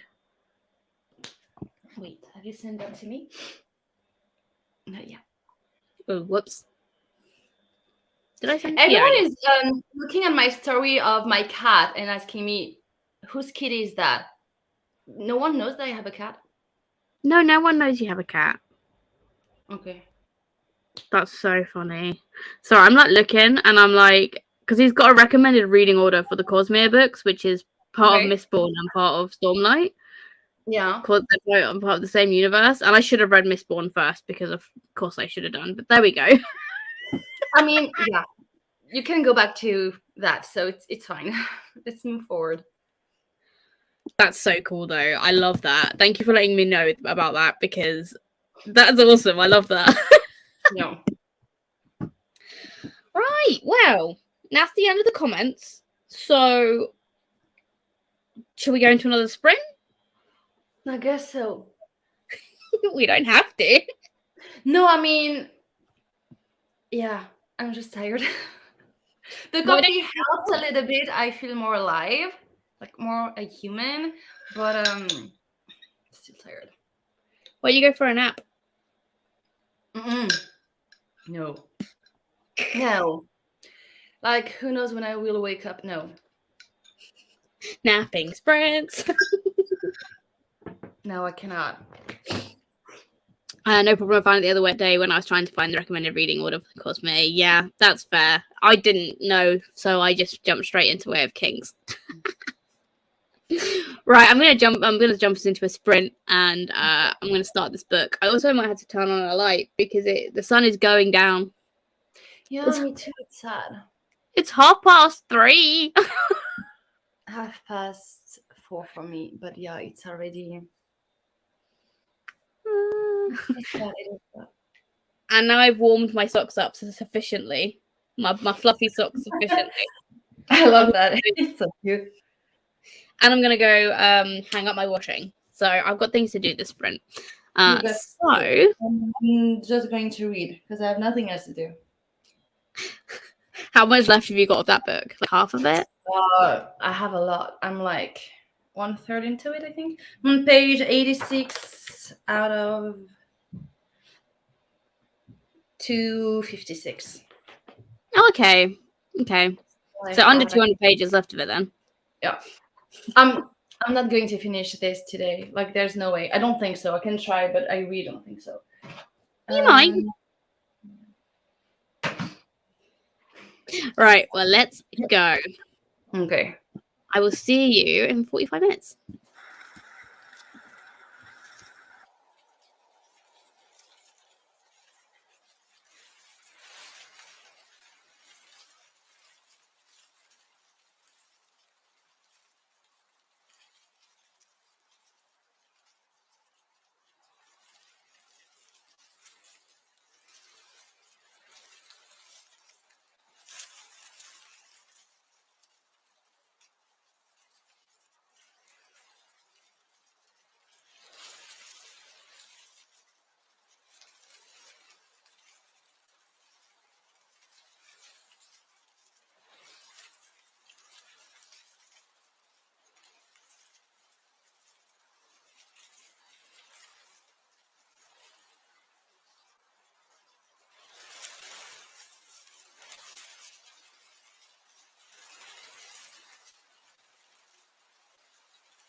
Hello.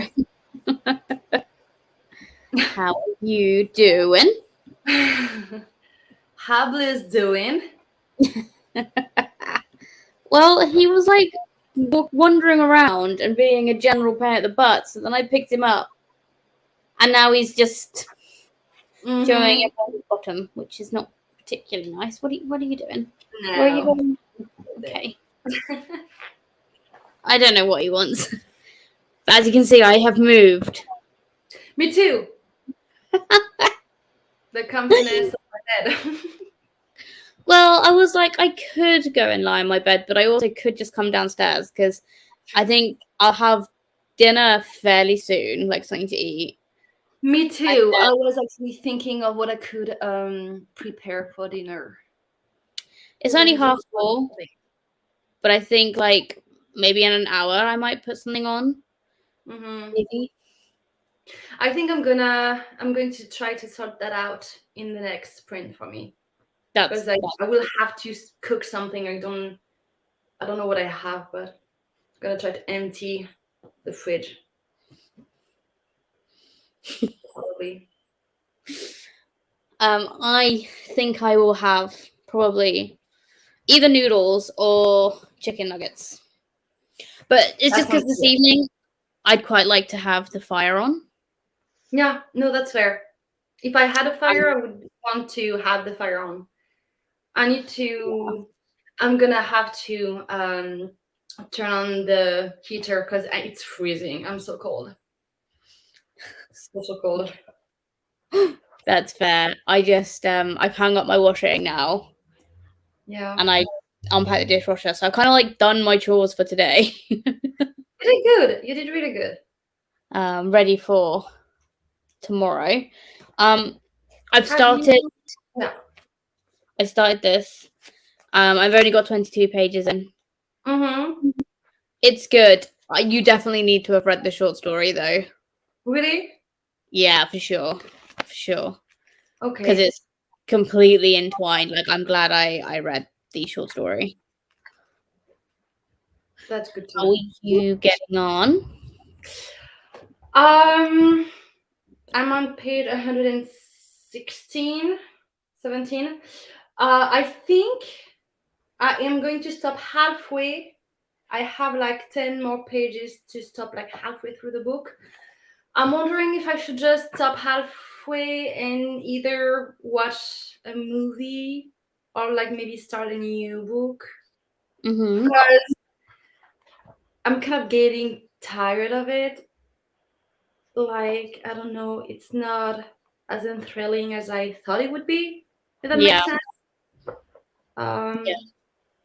It doesn't go, it's not going where I want it to go, or I thought it was going to go. So that's the thing. But yeah. So I don't know. Yet. I have a lot of books that I still want to read this month, so I'm just wondering which one I could start next. Yeah. Though I should probably just continue with Empire of the Empire instead you of could do that. Start a new one. But you're not going to. You're totally going to start another book. Yeah, starting a new one sounds way more fun. So, yeah.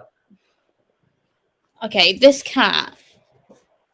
He's the cutest. Yeah, he's so cute. I don't know what. Like, the thing is, I'm going to have to get up soon to do stuff. It's always when I'm going to get up and do things, he decides to do Yeah, absolutely. Yes, 100%. It wouldn't be fun otherwise, you know? He's a little monster. He's all cuddly and everything. We love that. He is. I also just think he's cold. Yeah, I can understand that. I read a bit, but mostly tried to figure out my plans for the day. I need to run errands, but it's so cold out. Yeah, right? It's way too cold. It's just too cold. Too cold. It is way too cold at the moment. Just put loads and loads of layers on, and then the sooner you've done those, the sooner you can be home again and cozy. Yeah. Like tomorrow morning, I'll be out as well, all morning actually, probably. And I'm like, it's going to be cold outside. Yeah, it will be. Yeah. Are you doing anything fun, or is it just to do something? Yes and no. I have Pilates first thing in the morning, and then I do have to go grocery shopping because I have nothing left in my fridge, which is making it very hard to cook or to eat anything. Yeah. So yeah. So it's going to take me like all morning between those two things probably. Mm-hmm. But then I'm staying home and I'm not doing anything for the rest of the day. That's fair. I will be working tomorrow. Boo! Yeah, that sucks. That really sucks. And Ellie read 20 pages of Plain Bad Heroines. So, Great. well, I think it was Plain Bad Heroines that Ellie was reading. Everyone's doing really, really well. But I do think, Celine, you should pick something else up. Yeah, I'm just going to finish those like 10, not even 10 pages. 10 pages? Yeah, 10 pages, and then I'll pick something else. It's either, maybe you can help me. I was thinking either House of Hunger, Nettle and Bone, or The Book Eaters. Hmm. Wait. Well, I mean, I do have other options. It could be The Key in the Lock. It could be The Drowned Woods or The Bone Houses as well. Which one is calling to you?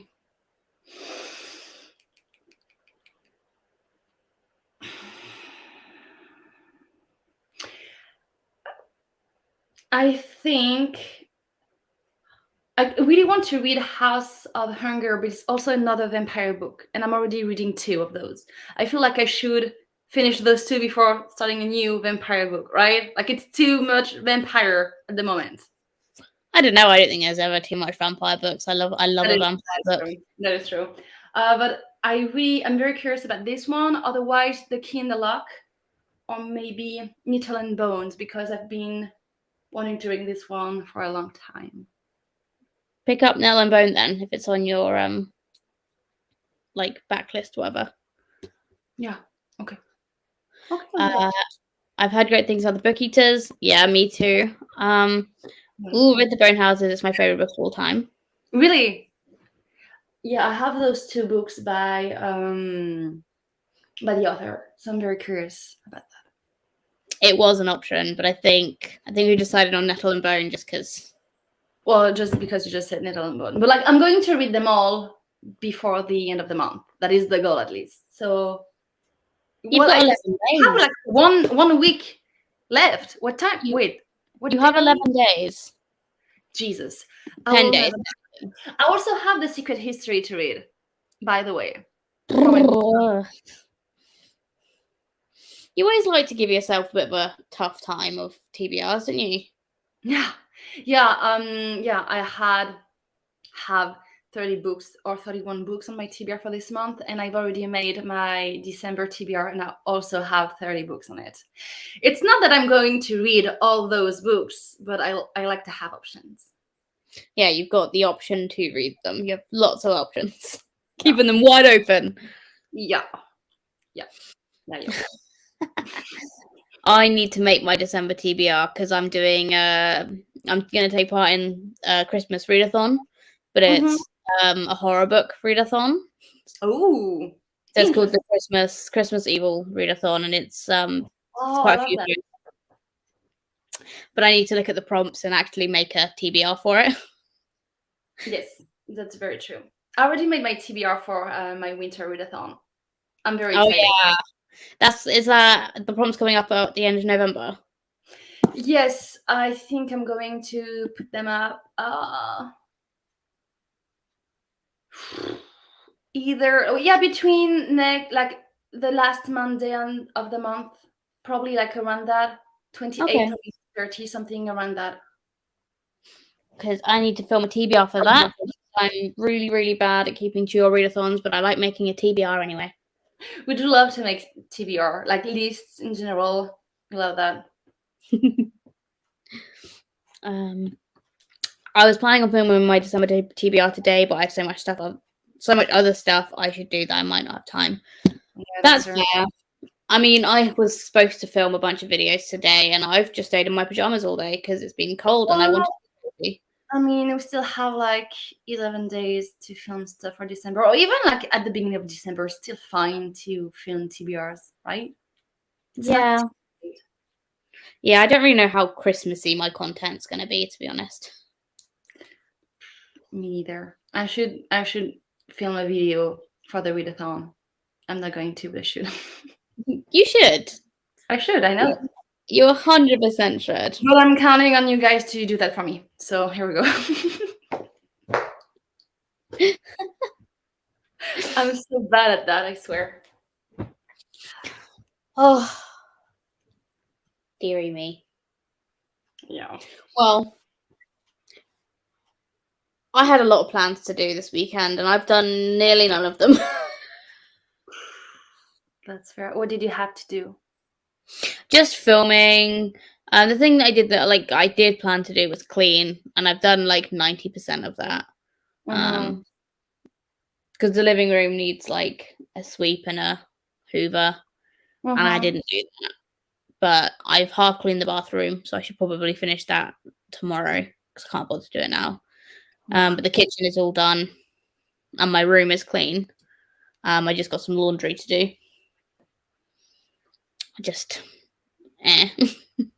I know. I just wanted to read. That's fair. That's fair. Are you ready for another sprint? Yes. I am going to finish, again, the chapter, and then I'm going to sort out dinner. I'll try to. I don't know what I have left in the fridge, to be honest, so it's going to be interesting. That's cool. Right. That on, and I will see you all again in 45 minutes.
I think it might just be me because Celine is probably. Oh no, there's Celine with her mouth full, chomping. Because I was about to say, I think she's gone to have dinner.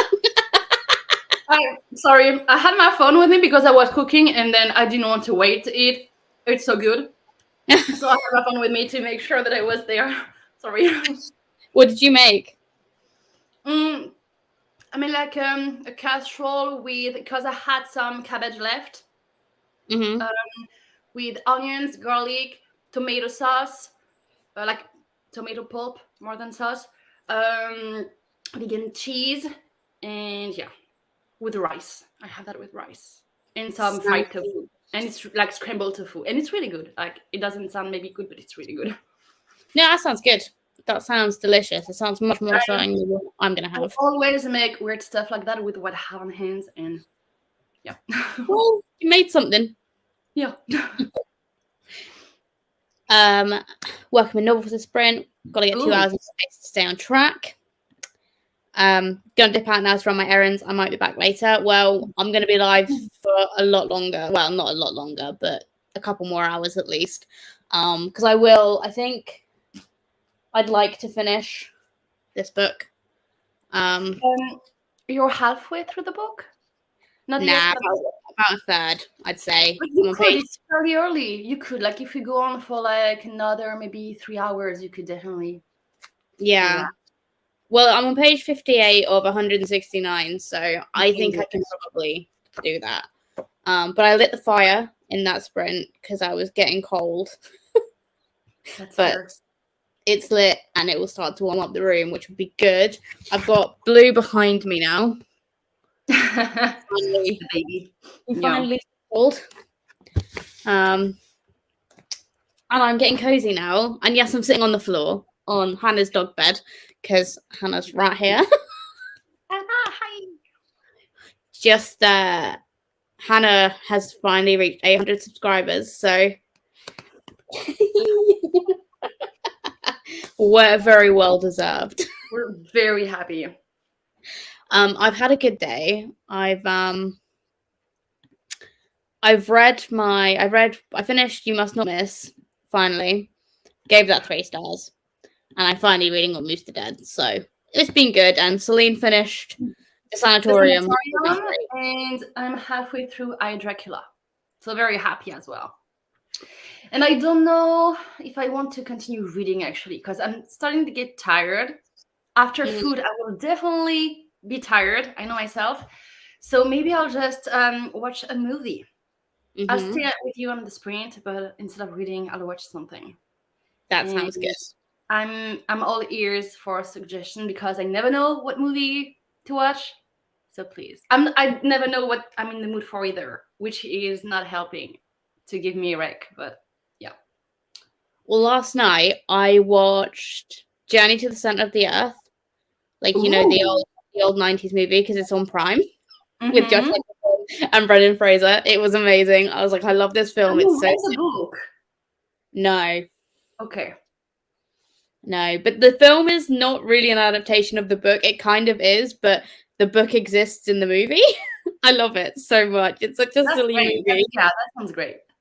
And then because I had time, I went onto Netflix and I watched their really goofy new movie called Do Revenge. It was terrible, but it was exactly what I was expecting. Like earlier this week, I think, but like not that long, like a few days ago. And same, I just wanted something funny and just silly. Yeah, it was exactly what I needed. It's crazy and it's way too much, but you know what? You don't have to think too much either. So it was great. It's so stupid. I was just like, I love it. So stupid. It was like, so American, so stupid. Blue is in your spot, and yeah, I'm also in your spot. Yeah. And you're welcome. You 100% deserve it. I'm just surprised it's taken you this long to get there. So, congrats. Yeah. Not as good as Horrid then. No, not as good as Horrid at all. Horrid is by far the better of the 2 books. I wouldn't it's not that I don't think people would enjoy You Must Not Miss. It's just very it feels very juvenile in comparison to Horrid, which is. Do you think you would have rated the book a different way if you had read this one first? No, I was bored. Okay. And if a book is boring, like if a book is boring, it doesn't tend to get over 3 stars. Okay. Yeah. Hair's been washed. Gonna make food in the next sprint. Me too. Me too. This morning. Like I am going to make some food. I think I'm just gonna make chicken dippers, Oh yeah. some chips, and you know I might treat myself and grate some cheese over those chips. You know, Oh or yes. eat Yeah. myself. Of course. Yeah. As you should. As you should. Thank you, Love Sprinting Today helped so much with my reading. Well, I'm really pleased. I hope you got a lot of the Merciless ones read. As I said, I'm still going to be here for a while. Celine said she's going to keep on for chats. We'll see him, and I fall asleep fairly soon this evening because she had way too much coffee. So we'll see. I don't know. She might not. I'm very curious to see if she will, because I know she had too much coffee. Well, that's the end of the comments, and I'm really hungry. So I'm going to go. I want to go back to my food as well. I'm going to put some food on, and I'm going to put us into another sprint. And yeah, see what we can get done. Yep. See you in 45 minutes.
Hello.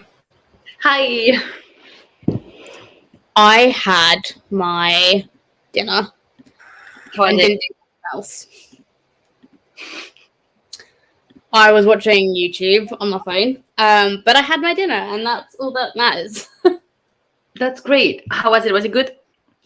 It was what I wanted, so yeah. Perfect. That's perfect. I have to say, I wish I had ice cream so I'm not gonna read for the rest of the evening. I'm way too tired. I cannot concentrate. I'm gonna watch a movie, but I wish I had ice cream. I feel like it would be so much better with ice cream, but I don't. So it's sad. What are you gonna watch? I am not sure. I was thinking maybe the new movie with Jason Momoa. I talked to you about that, I think, like the other day, right? Yeah, Like the fantasy. I don't remember the title. I think I saw it on Netflix, and I was like, Yes, I could watch it is that. on Netflix. But then I saw Do Revenge, and I was like, I just need a silly teen movie. No, for sure. I'm feeling fantasy, and I want something. I don't know, like magical and cute. So I think I'm gonna try this one, probably. Amanda has 50 pages left, and the coffee was too much. Yeah. Amanda has to go, so it's probably already gone. Yeah, she's definitely gone because that was about 45 minutes ago. Whoopsie. Oh no, Tamar. Why? There's a reason. The reason. Oh, is it snowing where you are? No way. It never snows here. It just it never ever. I kind of wish it snowed more here because then it'd be a reason for it to be cold. True. True. Very true. Yay! Look at us all. All of us are in sync with each other. Pretty much, yeah. Well, I am totally boring, and I feel like I just want to finish my book. Yeah. I do. I mean, you can. You don't have much left, right? I have 100 pages. Honestly, in 2 sprints, you can finish that. Yeah, maybe. Yeah, probably. Rainfall. Yeah, no. We don't like that. And Tamar's also going to have dinner in the next sprint. We're all in sync. It's dinner time. It is for sure's dinner time. Mm-hmm. Did you finish your food? Yes, very good. It was very good. And I spent the rest of the sprint looking for a nightstand because I want to change mine, but I cannot find exactly what I want. So I'm wondering if I should try to build my own. It sounds not good, I know, but like maybe I can try. I don't know. I don't want something complicated, but I want specific colors, so I don't know. You're gonna try and make your own.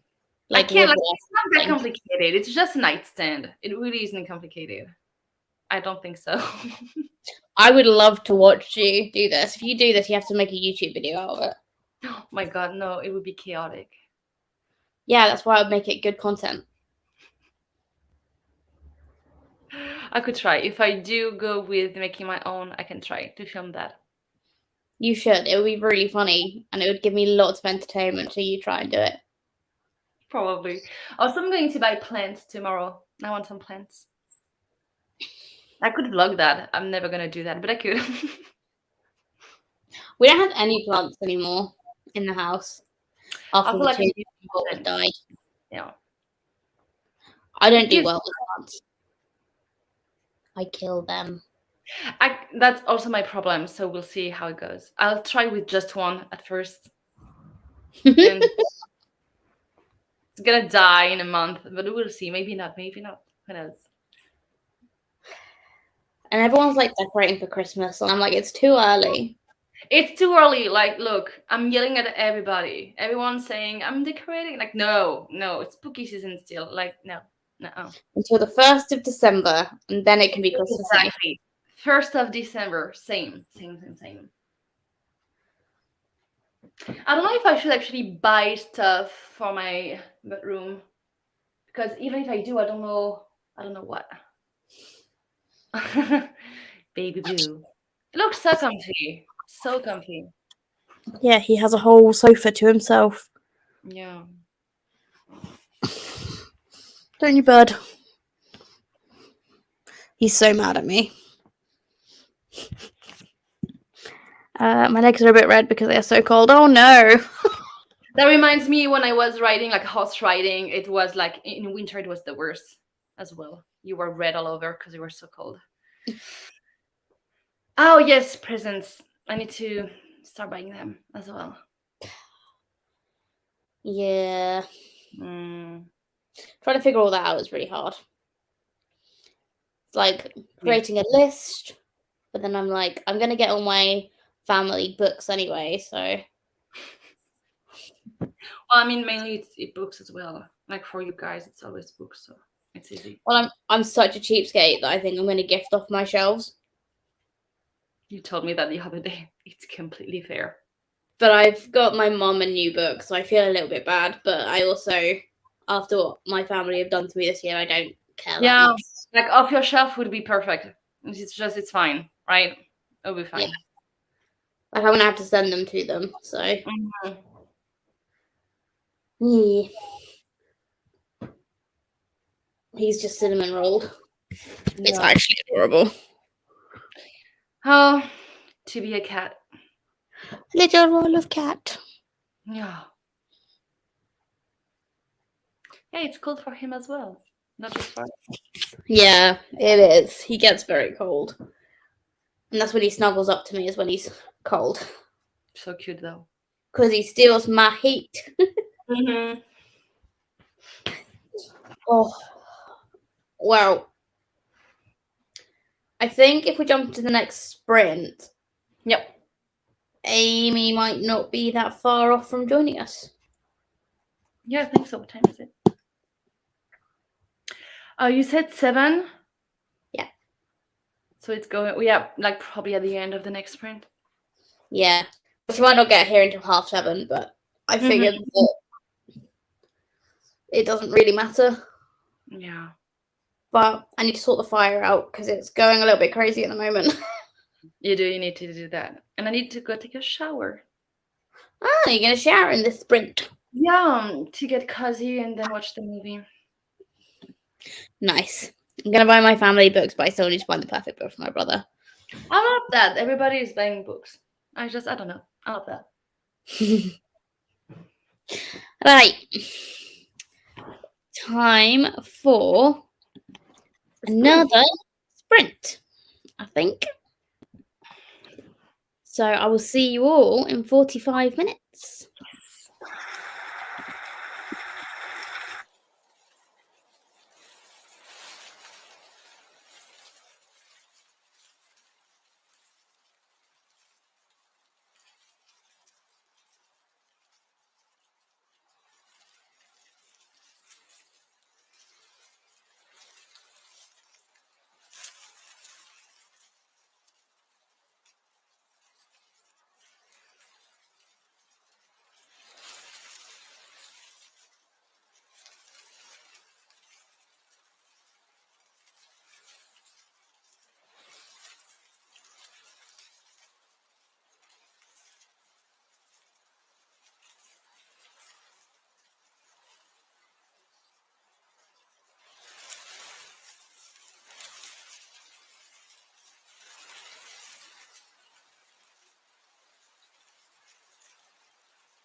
Hello.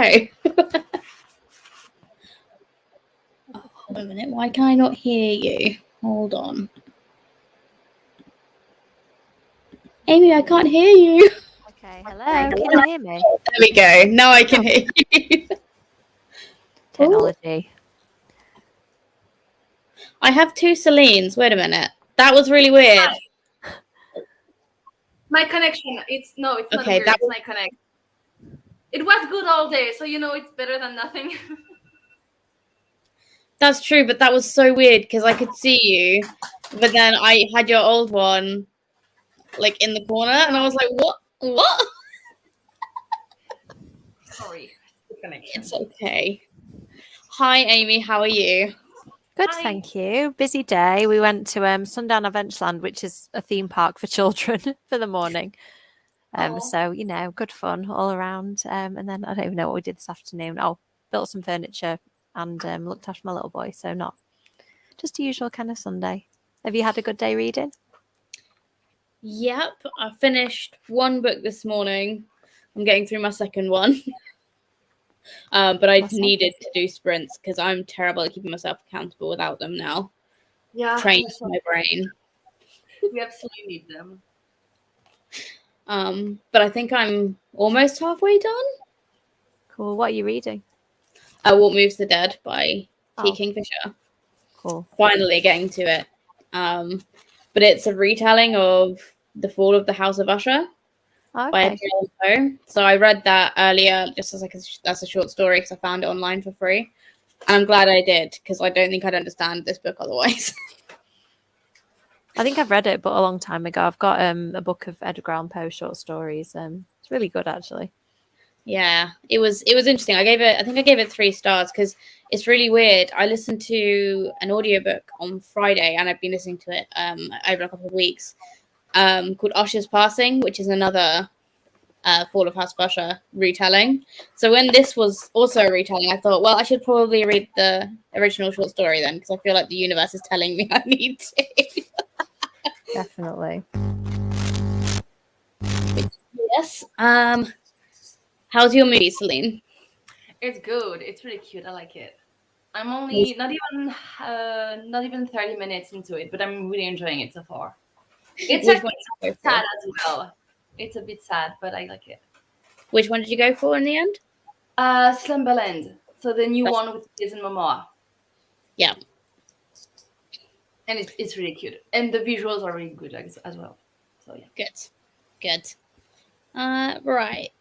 Tamer wants to buy their brother a Dystopia because he enjoys the Metro series a lot, and he also read the Hunger Games, but I don't know anything about Dystopia, especially a bit faster moving Dystopia. No, I think it's just a sci-fi, not a dystopia. I've heard about it, I think it's a trilogy, or is it? Wait, I'm gonna try to find the title on Goodreads because I don't remember, but I've heard about something. I'm not sure if it's dystopia or just sci-fi. I'm reading one at the minute, but I'm just going to have to check the title of it because I'm terrible at titles. Hang on. Same as titles. I can tell you all about the book. Ask me what the title of it is, and I'm like, no, sorry. It's because I'm reading an ebook. It's like an early proof, so it doesn't have a cover yet. So I haven't even got the cover to kind of. Oh, okay. So this one is called My Love Life and the Apocalypse that I'm reading by Melissa Welliver, and it's about a boy who is, I want to say, sort of a cyborg. For this world, it's a bit more complicated, but that's the closest I can explain. And the girl he meets is a human, and they're not sure if they might be the last 2 people alive. So they're in this kind of post-apocalyptic world, but it's quite cute and wholesome and romantic. But then I'm sort of getting to the dark apocalypse side of it as well, while they're trying to find more people. It has a slight Walking Dead feel at the moment, like they've just got to this community, and it's like, is it a cult? Is it a nice place to be? And I'm having a lot of fun with it. I think it comes out early next year. But yeah, that one's very good and worth pre-order, definitely. That sounds really cool. I like a good sci-fi, dystopia, cyborg stuff. That's really cool. Yeah, and it's explained well. It sort of explains like what happened to humanity. I mean, assuming this is the truth, you never know with these books, do you, whether it's all going to be some sort of reveal. And then the kind of robot type creatures, some of which are completely robotic. I think they're like moving around and running the world, even though the humans have gone. They sort of are just still doing their roles in the world. So there's these supermarkets that still got stock shelves and stuff because they're just bringing the cans out like they always have. Yeah, it's very interesting. I'm looking forward to seeing where it's going to go. Celine, what was the one that you were thinking of? I was thinking of an absolutely remarkable thing, but it's just sci-fi. But on my Goodreads, I have the Red Rising saga. It's a dystopia, right? And I've heard really good things about that. Yeah. Hannah read that recently and said it was really good. And Hannah's not a big sci-fi reader. Right. So that one's quite a good shout. And I would recommend A Psalm for the Wild Built by Becky Chambers. It's a novella. So if your brother doesn't read a lot, maybe a shorter book might be good, because there is a sequel, and I can't remember what the sequel is called because I'm terrible. I think it's A Prayer for the Crown Shy. Prayer for the Crown something. I just have the top of the book. The cartoon. A Prayer for the Crown Shy. So both of those I would recommend, because the first one's good anyway. I haven't read the second one, but it's about a monk going on a pilgrimage, and he meets a robot, and robots haven't been seen for 500, 600 years because they've started their own communities, and the robot just wants to learn about humans, and it's just very nice. Cute. Yeah, it's cute and it's wholesome. But yeah, that's the dystopia that comes to mind. I also don't want it to be trashy, so he doesn't read all that much. Yeah. There. Yeah. Had dinner and put dishes in the dishwasher. I love that. Getting your dinner and putting everything away makes it a lot easier. My leg's really sore now, so I'm going to enjoy a warm shower in the next sprint. That is a very good idea. Yeah. Hi. Ellie watched I'm a Celebrity. Love that. I haven't watched any of it yet. I've seen odd clips of people behaving really badly, but that's it. That's usual standard, isn't it? Yeah. A theme park for children sounds like a good place for a middle grade spooky book. I mean, it does. There are bits of it that are quite creepy because it was there in the 80s, and some of the stuff is still there from when I was a child. Like, there's a Three Little Pigs house that's made of this weird fiberglass that's like lasted 30 years, and they all look a bit kind of blank and starry-eyed, like they might move when you turn away. So yeah, maybe I'll store that one for the future. Well, I read The Small Spaces by Catherine Arden. That series, it's fantastic. But Empty Smiles is basically set at a theme park, clown themed theme park, and it is so spooky. It's fantastic. It is absolutely brilliant, but it is spooky because clowns are gross. Yeah, they are. Small Spaces is really high on my list of stuff that I need to order next. People keep talking about it, and I'm like, remember to order that, and then instantly forget. Yeah, I think I listened to them all on Audible because I had Audible credits stacked up, so I just got the whole series. When that's a good idea. Miles came out, and I listened to them when I was driving home to Cornwall to house sit for my parents, and I got really spooked out listening to those. And I listened to a little bit while I was at my parents' house, and I couldn't do it because it freaked me out so much. I was like, it's too dark, it's late, I'm on my own, I'm in the middle of nowhere, I don't want to freak myself out too much. Another hello. Might go with Red Rising, since I think my sibling isn't anything cute or fluffy a lot. Yeah. I know Red Rising is a good shout because lots of people have recommended that book. Yeah. Yeah, I was at Wild Park Kids theme park combo once, and the wild part was great, but the kids part was a bit dusty and creepy. Gross. That's the end of the comments. Amy, what is your plan for this evening? Are you reading? See, now I've been writing this book. I kind of got towards like the end sequence and went, I need to rewrite this book because the ending isn't going to be like the ending of the book that I started writing. And I thought, I've written like 57,000 words of it now. And so I think I've decided to go back and edit from the beginning and then just seamlessly add the ending on. But I also have House of Hunger, which is calling my name because I've just started reading it and I'm really enjoying it so far. Have you read this one? No, it's on my list. I'm going to read this next week.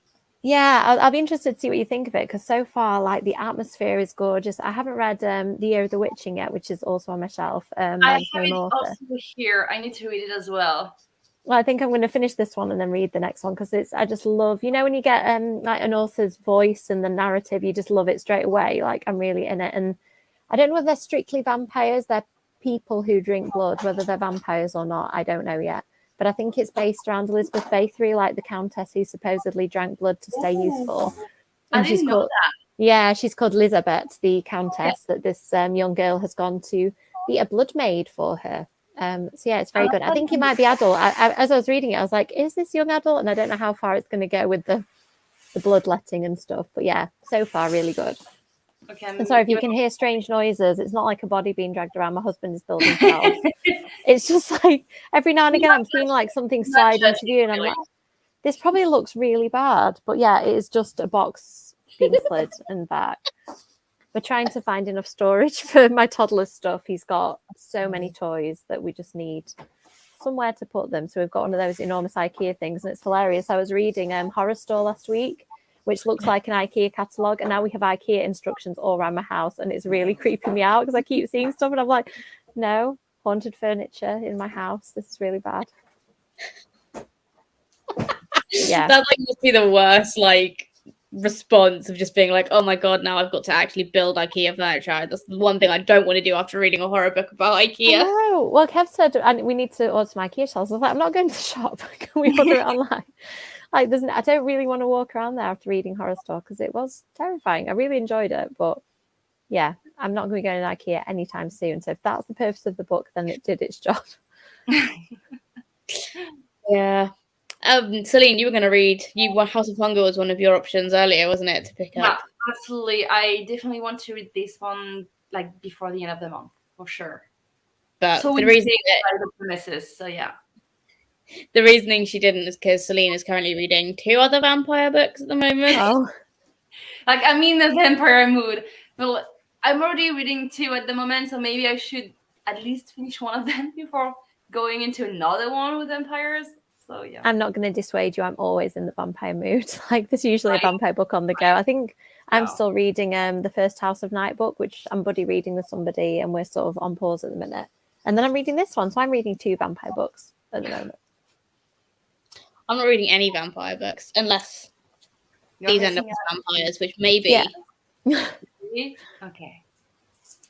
Well, I don't know because in Usher's passing, there was like some weird power they had, and it wasn't like vampires, but it was something quite close to vampires without giving spoilers because it is different in each retelling, which I kind of like. But in the original, it's just obviously this malady and this weird kind of like once they die, that's it, they're gonna fall.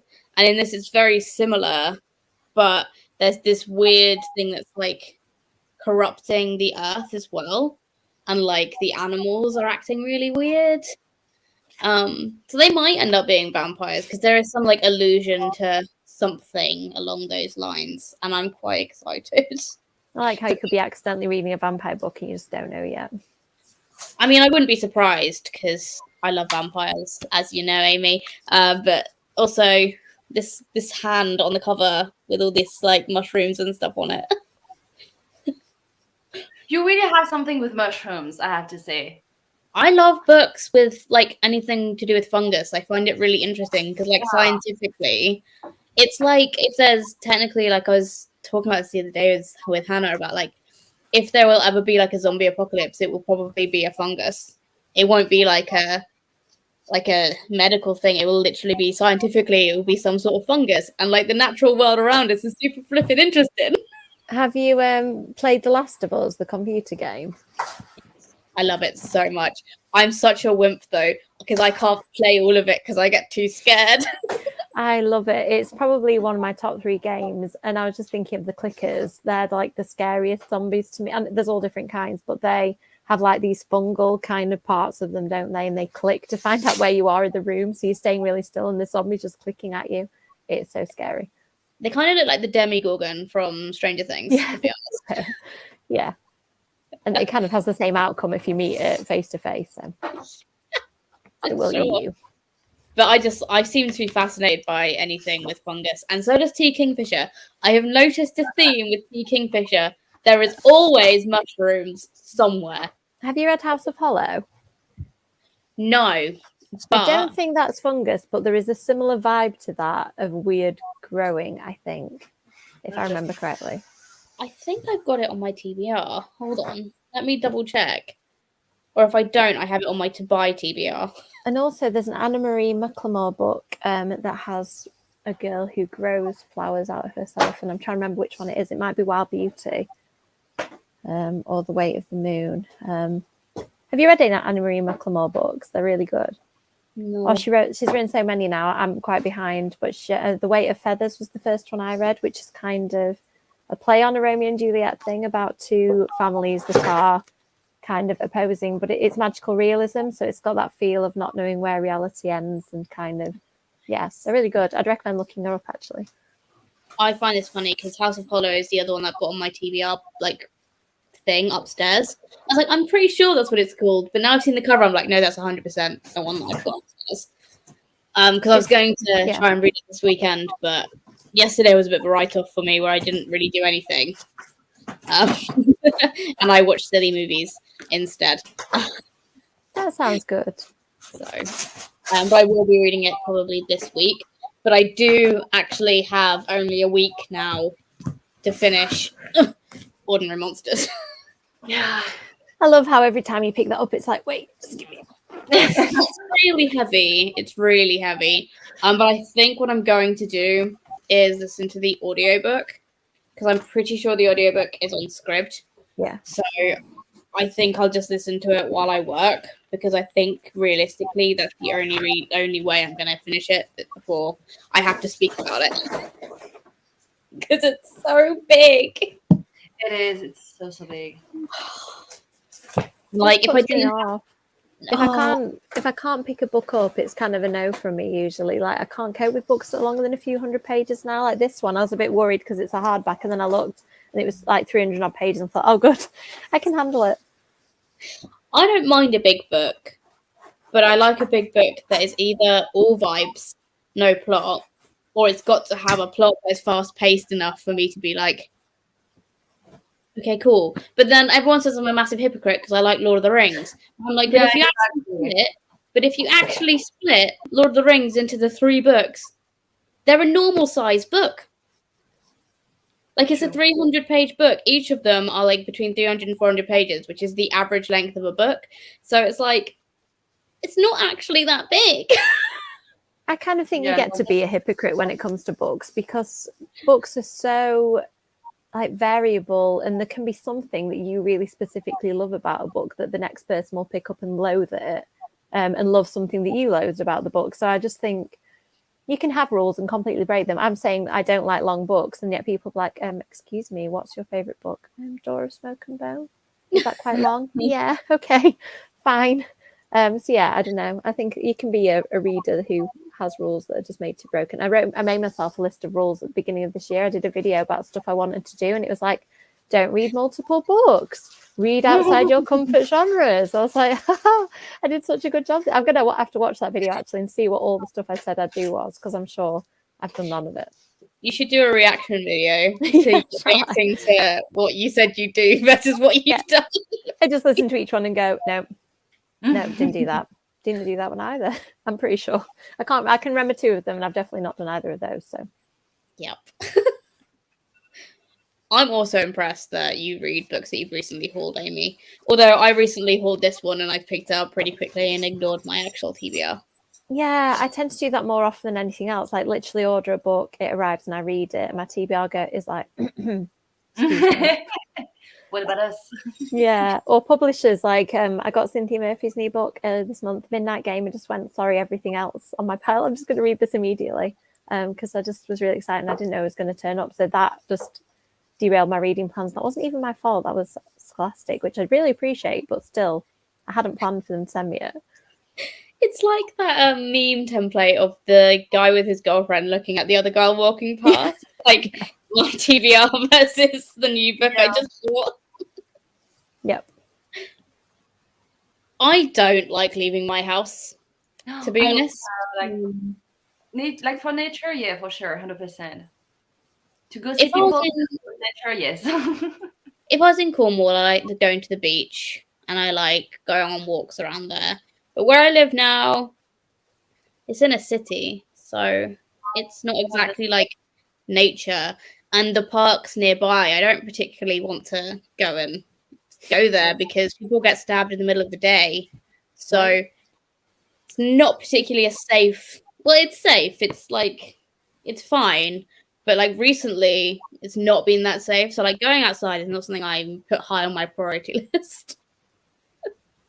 I go for a walk every day with my toddler, but it's a very short walk that takes a very long time. So it's kind of nature, but at a very slow pace. And as an adult, you would do like 10 times the distance. We just generally walk around the block or walk to a field and walk around a bit of it. And it takes him an hour. I'd be fine with that though, because then I could be slow too. He stops to look at everything and pick everything up. At the minute, it's collecting leaves. So he stands and examines the pile of leaves, picks the best one, moves on, next pile, and repeat. Maybe a stone too. Sees a stone and he's like, "Ooh, that's a nice stone." Picks it up, looks at it for a minute, gives it to me, moves on. See, that's what my mum does when she goes to the beach. Like, I feel like my mum's got to the age of where she will look at something and take it. Like, it's back round to that cyclical nature. Yeah, exactly. But I've got a really messed up knee. I've got arthritis in my left knee, so doing anything fast is not great for me. Oh, come walking with us. If you were nearer, that would be easier. But if I'm ever up your way, yeah, you can come on like a very, very slow walk. Hannah did read House Apollo, and she did enjoy it. She said it was like a mix between the Hazelwood by Melissa Albert and what was the other one? I don't remember the other one, but I know she compared it to the Hazelwood. I haven't read that. I probably need to. It's okay. It wasn't my favorite. It's like Twisted Fairy Tales, which is kind of cool, and the fairy tales exist within that world too. And you kind of go. It's like a portal fantasy. You can see where it takes inspiration from like Alice in Wonderland, all of those sorts of things. It wasn't my favorite, and I didn't continue with the series, but it's a decent like YA start to a series. It's not bad. Okay, I think I might have it, so I'll have to check it out. Yeah, I'm not sure. I'd have to check Icebarn and Marie, but yeah, so they recommend reading their books. They're really good. True. No, I disagree with this. That's a lot of vibes as well. We do have a plot. We do have a plot, but the vibes are immaculate. I feel like Lord of the Rings has pauses where vibes happen. Because Tom Bombadil is not a plot point. He is a vibe. And he has like a good couple of chapters where they're just vibing in the old forest and like singing. Everything is a vibe in Lord of the Rings. Everything is a vibe. And then they do a lot of walking, and then they vibe out in Rivendell for a bit, and then they do a lot more walking. There's a lot of eating too, isn't there? Sitting down to eat happens quite a bit. Yeah, exactly. So lots of vibes. It's a long time since I've read them. We rewatch them kind of periodically, but I don't think I've reread them since university, probably. That's quite a while ago. I feel I could reread them every year. I've only read them once, but I feel like I could reread them, every year. So good. I do a reread every year. How long does that take you? Not very long, because I have the audiobooks. Oh, okay. The Andy Serkis ones that have just come out are absolutely fantastic. I used to have the old Robin Gless ones, which are so nostalgic to me. He has the old-timey like radio voice. Like it's such a nostalgic time. But the Andy Serkis ones are so good because he uses his Gollum voice and he does the accents or tries to do the accents of like the actors who portrayed them. Okay, that's cool. I probably need to get that version. It's so good. So I listen to them, and I can listen to them in like maybe a couple of days each one, because I listen quite fast on audio because Andy Serkis talks so slowly in these books. Like on one time speed, it is genuinely like you're waiting for every word. And I understand why he's doing that, because you want to have to hear everything. But like when you put it on like 1.5 speed, oh, he's talking at a normal pace now. Okay, cool. I love looking and learning about fungi. I just don't like eating most of them. I am a mushroom person. I love Me mushrooms. Me too. Definitely. I do as well. I'm part of a youth nature organization, and realistically, I go on walks like 5-7 days a week. I could never. Yeah, that's really good for your health, like mentally, physically. Like walks are really good. Yep. Yeah, exactly. They're really good. I know I should go on a silly little walk for my silly mental health, but no. Ellie says House of Hollow was so good, and a fast read too. I will keep that in mind. That might be what I pick up after this. Who knows? Hazelwood and Wilder Girls. Was it Wilder Girls, Tamar? I don't know if Hannah's read Wilder Girls. I think. No, maybe I'm wrong. I feel like she did. Has she read it? I feel like she hasn't. Oh, No. it doesn't matter. You're right. It's me again when I'm going to text Hannah to be like, what did you do? I still need to watch Lord of the Rings, but a DVD player broke and I want a new one. Oh. The Lord of the Rings movies are superior in every way because they're just fantastic watches. I will be heartbroken when the industry decides to like do a reboot and like have a new version of Lord of the Rings, because that will happen at some point. I refuse. No. Like, no. Andy Serkis' narration is so good. I really enjoyed listening to Lord of the Rings audiobooks. It is. I will say though, the songs, not good. Andy Serkis is a very talented actor, and he tries. He tries a lot, but it's not the best. Because I think singing in books is always interesting when you do an audiobook, because you have different narrators who tackle them differently. Mm-hmm. Andy Serkis tried. We have a Hobbit audiobook on CD in Dutch, and I've heard it so many times because of long car rides for holidays. Oh, I love that. I love that too. I wonder how good the translation is from English to Dutch, because that's something that always like fascinates me as translated, like the translations. I think that when I'm reading stuff in English that wasn't originally in English, like have they got it right or not? Yeah, because I'm trying to get into a lot more translated fiction, and I'm mostly reading like Japanese and Chinese books that have been translated. And I always think they probably didn't name their character that. I feel like they had a more, like, not such a Western name, and it's being changed so that I can recognize it. So I always find that interesting. I don't do walks. I don't do anything if I don't have to do too as well, because I'm going on walks and I like that. So I don't really have time during the day. I work a lot, and then it's dark, and then I don't want to go walking in the dark. No, that sucks. Yeah, don't want to do that. It's not enjoyable. The cover of Wilder Girls does have the same vibe. Maybe you're right. I have no idea. Yeah. It does have a similar vibe. Yeah. I physically read The Lord of the Rings in Dutch last year, and I really enjoyed it, but it was so exhausting. It was so fun. Well, I haven't read them in Dutch, but it was so fun. I'll be impressed, Celine, if you'd read them in Dutch. I'd have been like, when did you learn Dutch? Yeah, me too. I would be. I now find errors in translations because I'm like, this sentence doesn't make sense this way. Yeah.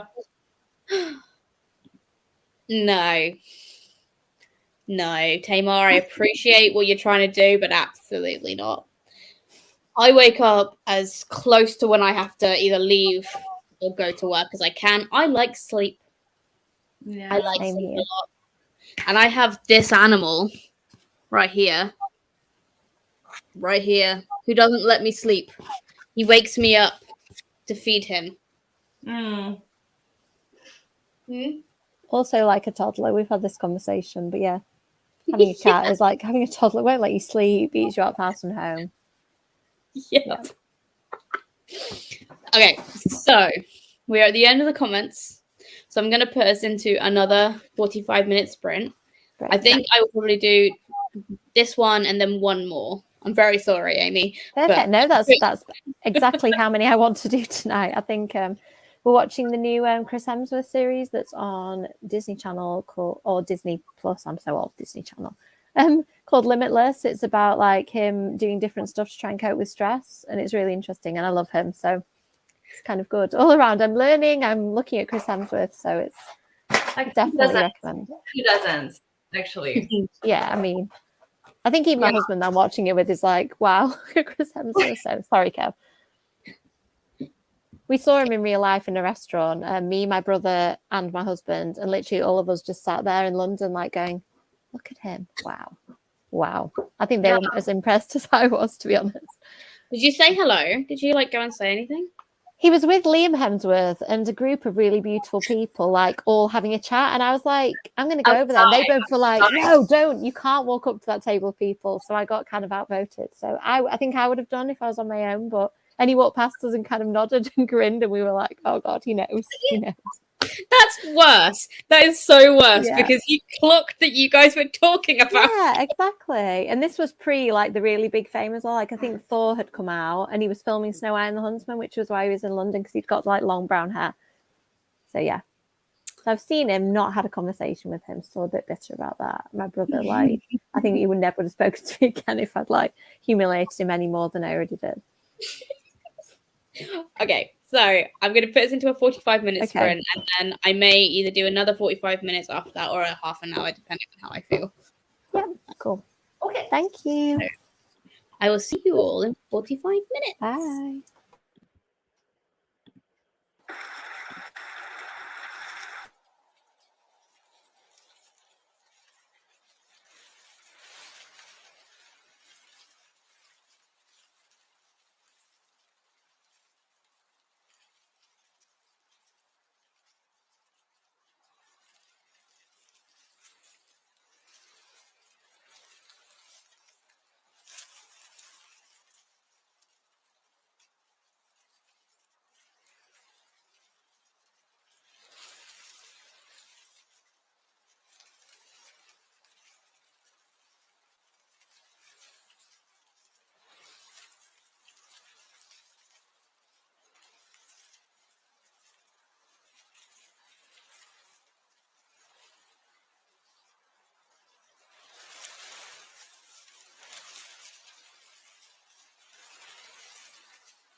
Hello.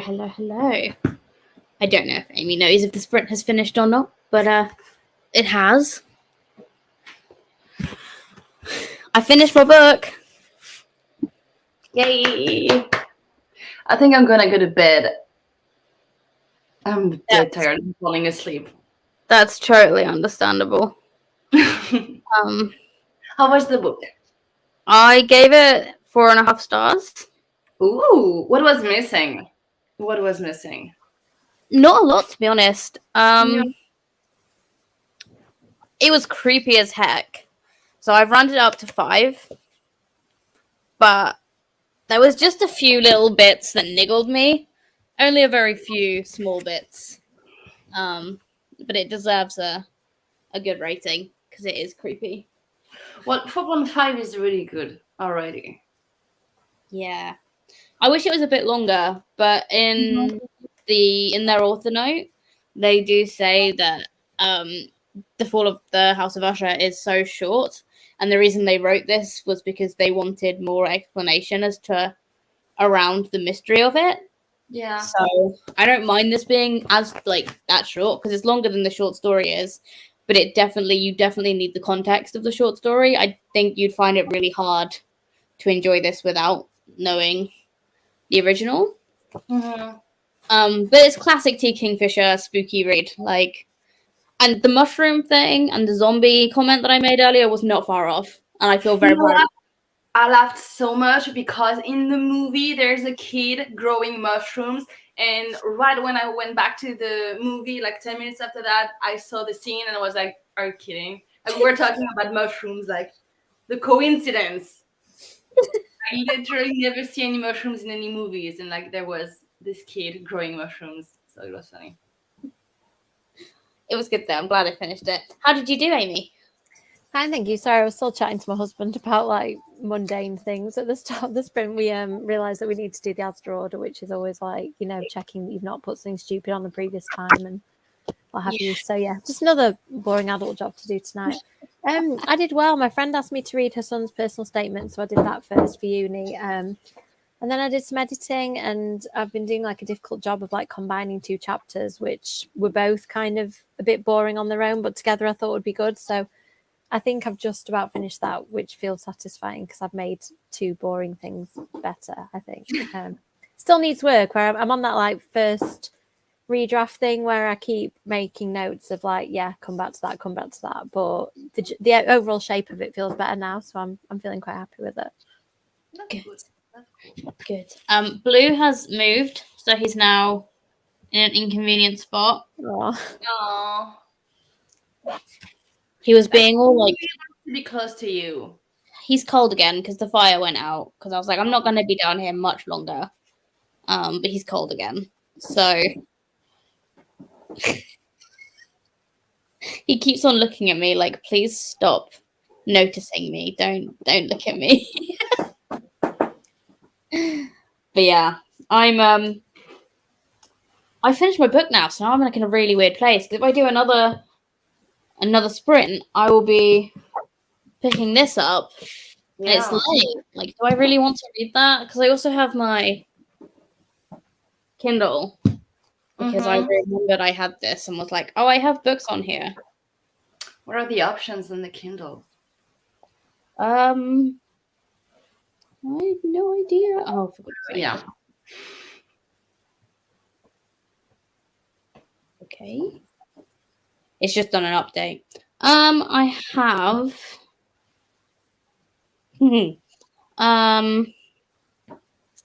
Punk 57. I'm not reading that right now. The Loki comics, Kingdom of the Wicked. I'm very curious to see if you like Kingdom of the Wicked. I just finished the last book a week or so ago. I can tell I haven't opened this in ages because I've still got the NetGalley version of Our Violent Ends by Chloe Gong. Yeah. Yeah. I got that ages ago, which I did read, but I'm just like, oh, sugar, that's not. I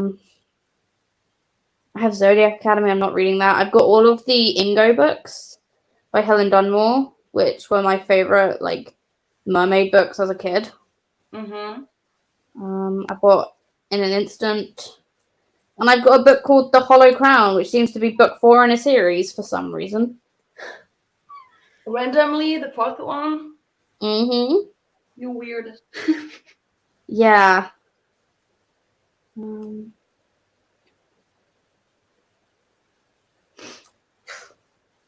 obviously I have all of Kindle Unlimited because you can get everything.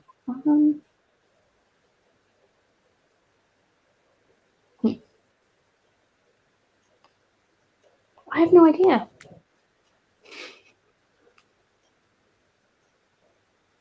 I'm airing towards Kingdom of the Wicked too. I haven't actually read it, but it's on my list of things I really thought I would read this year, and I'm kind of running out of year to read it in. And I know the third book's come out, so I feel a little bit late to this party, but I'm going to try and read the first one, see what I think, and then hopefully read the rest. Yeah. I mean I have it, so I'm like, do I just jump into it? I feel like it'll be like a nice quick thing. I don't know why I think that, but Maybe just try it and like dip in and see what you think. It's quite a good time, isn't it, when you like can get all cozy and it's the evening.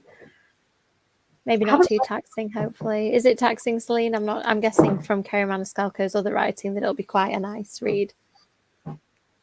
Which one? Kingdom of the Wicked? The first one was fun. It's not. I don't think it's personally good. Oh, but okay. it's fun. It's very like it's fast paced. It's a quick read. It's fun. It's not good, but it's fun. It really is a fun time. So hold on, that's actually really funny. I gave the first one a 1 star. So I mean, oh, okay. So it says on here, Kingdom of the Wicked. TikTok made me buy it. The addictive and darkly romantic fantasy. Those titles make me laugh now that every book has like a 5-line subtitle to it. I find it so funny. TikTok made me buy it. Okay. like yeah, all those overhyped books. It's like TikTok made me buy it. But is it always true? Like, does that just get put at the end of like most books now? I don't know though, because I've been seeing a lot of TikTokers who do those lists of like 5 books I bought when I joined TikTok, and it's so funny because it's 5 books that were on like classic booktube, and it's like these books just do the rounds. I love it so much, and I think TikTok is a really great marketing tool because I see so many authors on there now using it because it's short form content and it's nice because people like it gets put in front of people a lot. So I think like possibly it could be like a TikTok maybe buy it, but I feel like because it's short form content, that's why. I think it's a great tool. I'm just a bit cynical whenever it says, you know, when there's a TikTok table in the bookshop. And like I remember quite early on, my book got put on those tables and I was thrilled, but I was also like, this is really early on, like me really seeing it on TikTok. So yeah, I do take that with a pinch of salt. And I can say that because I've been in that position with my own book, not just talk about other people's. I like the TikTok tables because sometimes there's a hidden gem on those tables. Yeah. A lot of the time it's the same like classical, like, you know, the fantasy that we all know and love. A lot of them are like Sarah J. Maas's on there. So I don't know, those tables are interesting, but it does make me a little bit sour that they didn't do it for BookTube. It's like BookTok has really, you know, hit the ground running. Yeah, it's interesting because I wonder, I don't know what analysis people have done in terms of how many people watch YouTube and how many people watch TikTok and stuff, because it seems like now TikTok is the only thing. And actually, I think that YouTube is still doing great stuff for books too. And there's some YouTubers in particular that it has a massive impact. Again, I've seen it like on my Goodreads. You can look at how, and of course authors do this, like look at how many ads people have done in a day. And if a big YouTuber mentions my book, it's like, was it? Oh, I can't remember who it was. But somebody really big like had it just on a story, and I got like hundreds of ads like straight away, just like that. So I do think that still has power as well. But yeah, TikTok, I haven't gone TikTok viral, so I can't tell you. I do know some people who have, and it's like got them book deals and stuff like that. So it is pretty powerful. To be fair, I was looking at can't remember. I think it was on Instagram. I was literally on Instagram earlier, and Olivia from Olivia's Catastrophe had posted a screenshot from with their TikTok followers, and they said, "So it's really interesting because I've just gained 500 followers in a day. Like people just click follow. It's such an interesting platform for that." And I'm just like, I have a TikTok. I don't really use it. Like I think the last time I posted was like back in 2020. I don't think I've mastered it yet. I'm not consistent enough, and I have what I think is a good idea and don't get around to making it just because I think for me video content takes quite a lot of time, like in the setup and stuff and getting the lighting and everything.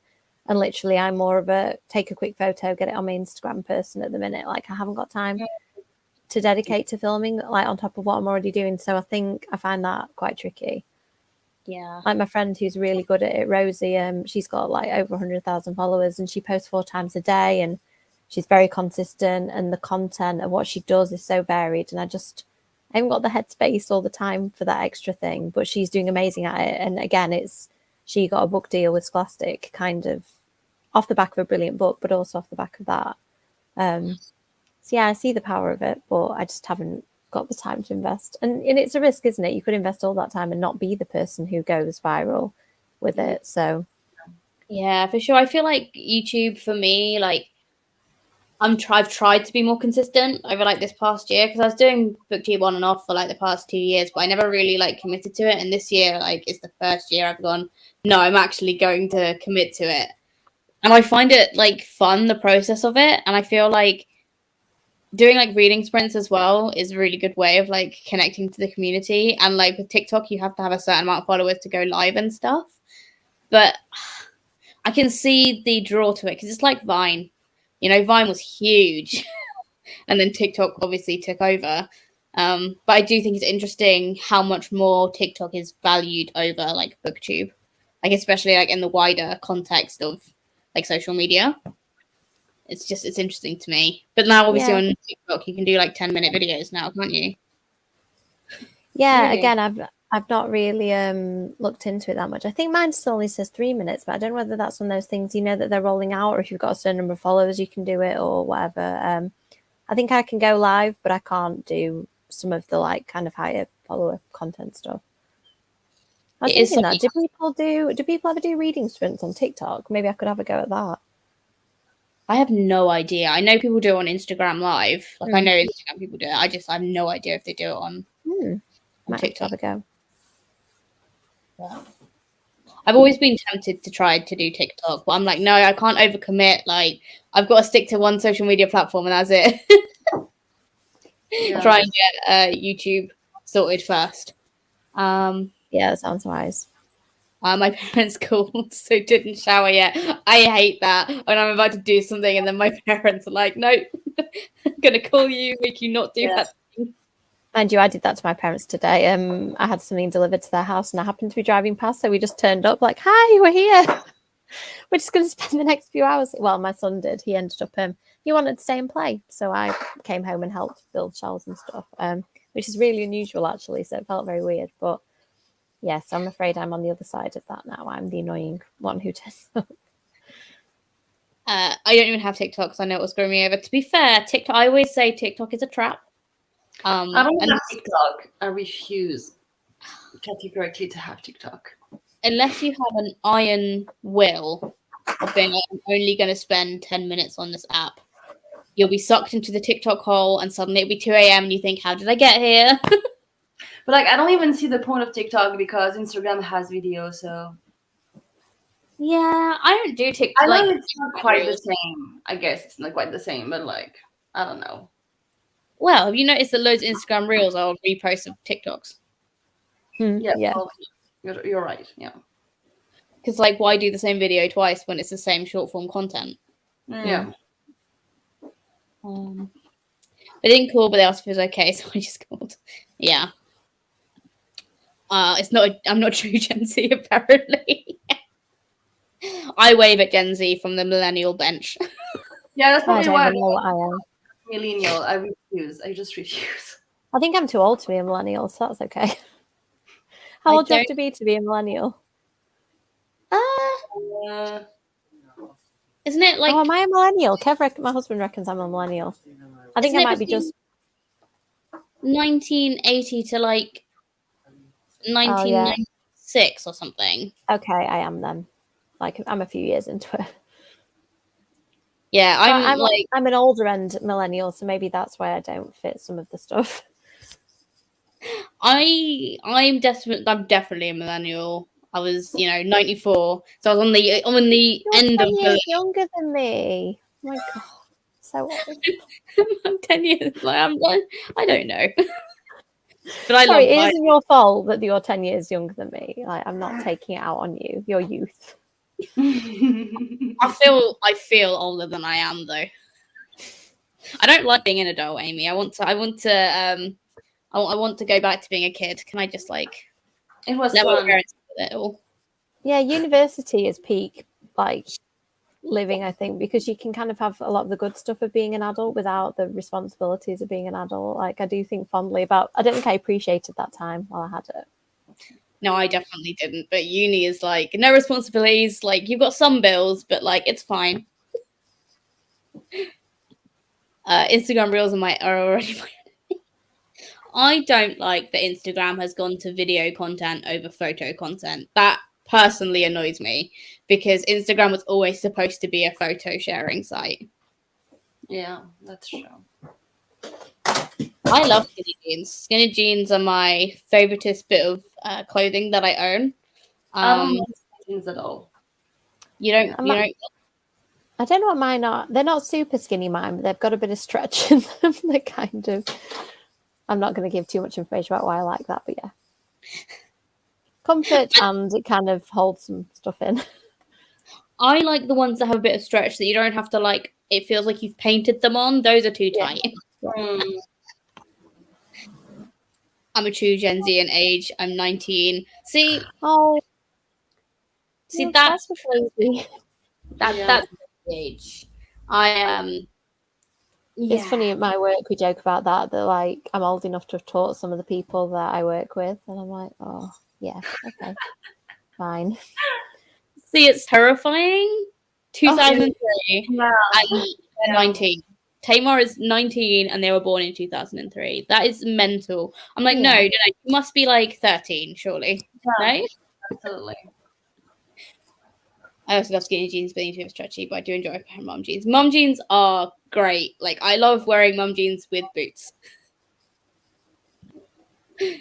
They're my favorite. Right, I'm going to put on the last 30-minute sprint because I'm getting real tired.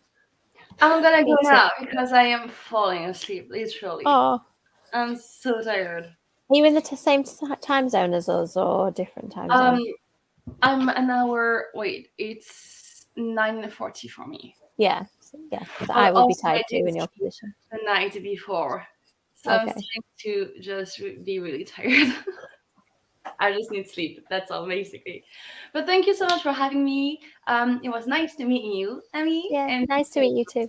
Here. And thank you for coming. We'll see you all very soon for another sprint. Thank you for coming, Celine. All her links in the channel and in the thingy below, and hopefully Celine will be making videos again soon.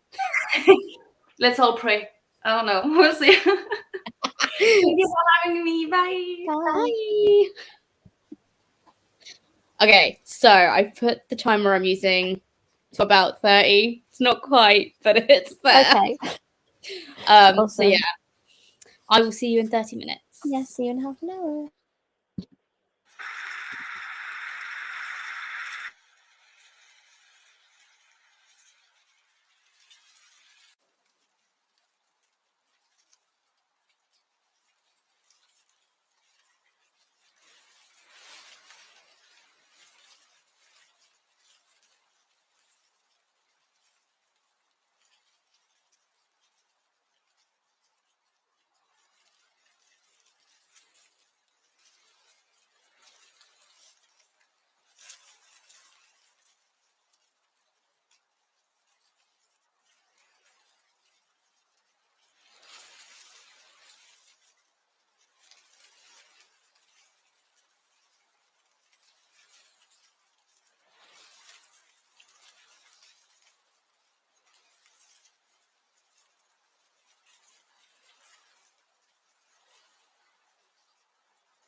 That made me jump. Did me too. I was actually ready this time. So I had my earphones in with the ringing in my ears. I have started Kingdom of the Wicked. Oh, And what are your thoughts so far? I'm 17% of the way through. It's very fast. I feel like it's really obvious what's going to happen. And I really liked Stalking Jack the Ripper. Like, I really like that book. So we'll see. It's like, it feels very much, you know, YA fantasy, romance. Like, I can see it happening already. But I like the idea. The only thing that's grating on me is like, yeah, we get it. They're in Italy. Okay. We understand that it's set in Italy. Like, you don't need to add all of this stuff in. I think sometimes that can happen at the edit stage, can't it? Like I've done that, like, oh, I haven't mentioned for a while, like where they actually are. And yeah, it's interesting because some readers will probably like that and others will be like, enough already. Well, like she said, they at the beginning they had some Italian like phrases, and I was like, okay, fair enough. That's a really good way, in my opinion, to kind of show the setting. Yeah. But then they keep on like adding in that they're in Sicily and they're doing this, and like I don't know, it's just starting to grate a little bit because if it was like every now and again, but it's like every single page has got something Italian attached to it, so I'm a bit like, oh, I don't know if I like that. But it is what it is. Yeah. How are you getting on, Amy? I finished the chapters that I wanted to edit tonight, and I've been doing some social media because I found that I'm really dropping off my social media at the minute. So I've just sat and drafted a few posts to kind of get myself back into it, because I find once I'm in a routine, I'm okay. I almost get into this like stasis where I'm like, I'm not doing it, so I'm just going to not do it, if you know what I mean. Whereas once I get back in the routine, I'm like, oh, I can do this every day and it's not too hard. Yeah, I need to do that with Instagram, really. I need to like take some photos and like have them ready. Yeah, that's what I find. I need to stockpile a few things. Like with TikTok, I've got a few videos filmed now, and I'm like, I almost need a few days worth of content to get me going. But it's then remembering to post it. That's the other thing, because I haven't found a reliable. I know some people use like scheduling apps and stuff, and I've used TweetDeck sometimes, but I can't use it on my phone. Sorry. It's all right, don't worry. Toy containers. Have you just chosen the like noisiest toys to sort in the background? I shouldn't complain that Kev's sorting Nathan's toys in the background. I'm very appreciative. It's fine because I'm basically gonna wrap it up because I'm so tired. I've been streaming over 10 hours now, so I'm like, that is like the most I've seen anybody stream, nearly 11 hours. That's amazing. Yeah, I didn't really have anything else to do today, so I was like, I'm just gonna stream all day. Why not? I keep thinking that in the evening it makes me more productive, so I think I'm going to do a couple of sprints this week and just try different nights and stuff while I'm not doing anything else, because I'm doing some freelance writing this week as well, so I've really got to get that done and keep my story going. So yeah, for sure. I think it's interesting working out which days people are more likely to watch sprints, but like I found it doesn't really matter. I have kind of a similar viewer watch anyway, so yeah. And I kind of don't want to accidentally clash with somebody where I've clashed with Olivia a couple of times by accident, where we've both like had a spontaneous last minute one. It's like, oh, I could have just gone on Olivia's, but yeah, it happens. She didn't mind. It was all fine. Yeah, I don't want to clash with people. I just kind of go, okay, well, I'm going to stream at this point, and then I'll just randomly do like, you know, when I want to. Like impromptu ones seems to be when I do them, because if I'm wanting to stream and no one else is, then I'm like, okay, I'll do it. Yeah, same. I've started doing that, and I find it less stressful. Like I don't get worried about doing the live stuff anymore. I just think, oh, I'll just do it, and it makes me accountable. So I find it easier when I have someone else with me. Yeah. I don't mind streaming alone. I've done it a few times, but I find it easier when you can like have a conversation with someone. Yeah, because definitely. like if it gets quiet and stuff, it's like I don't know what to say anymore. I tend to just go to a sprint if that happens, so it ends up being like a really short in between part. But yeah, I'll let you get to bed anyway. If you're getting tired, I'll not keep you chattering on. I'm going to.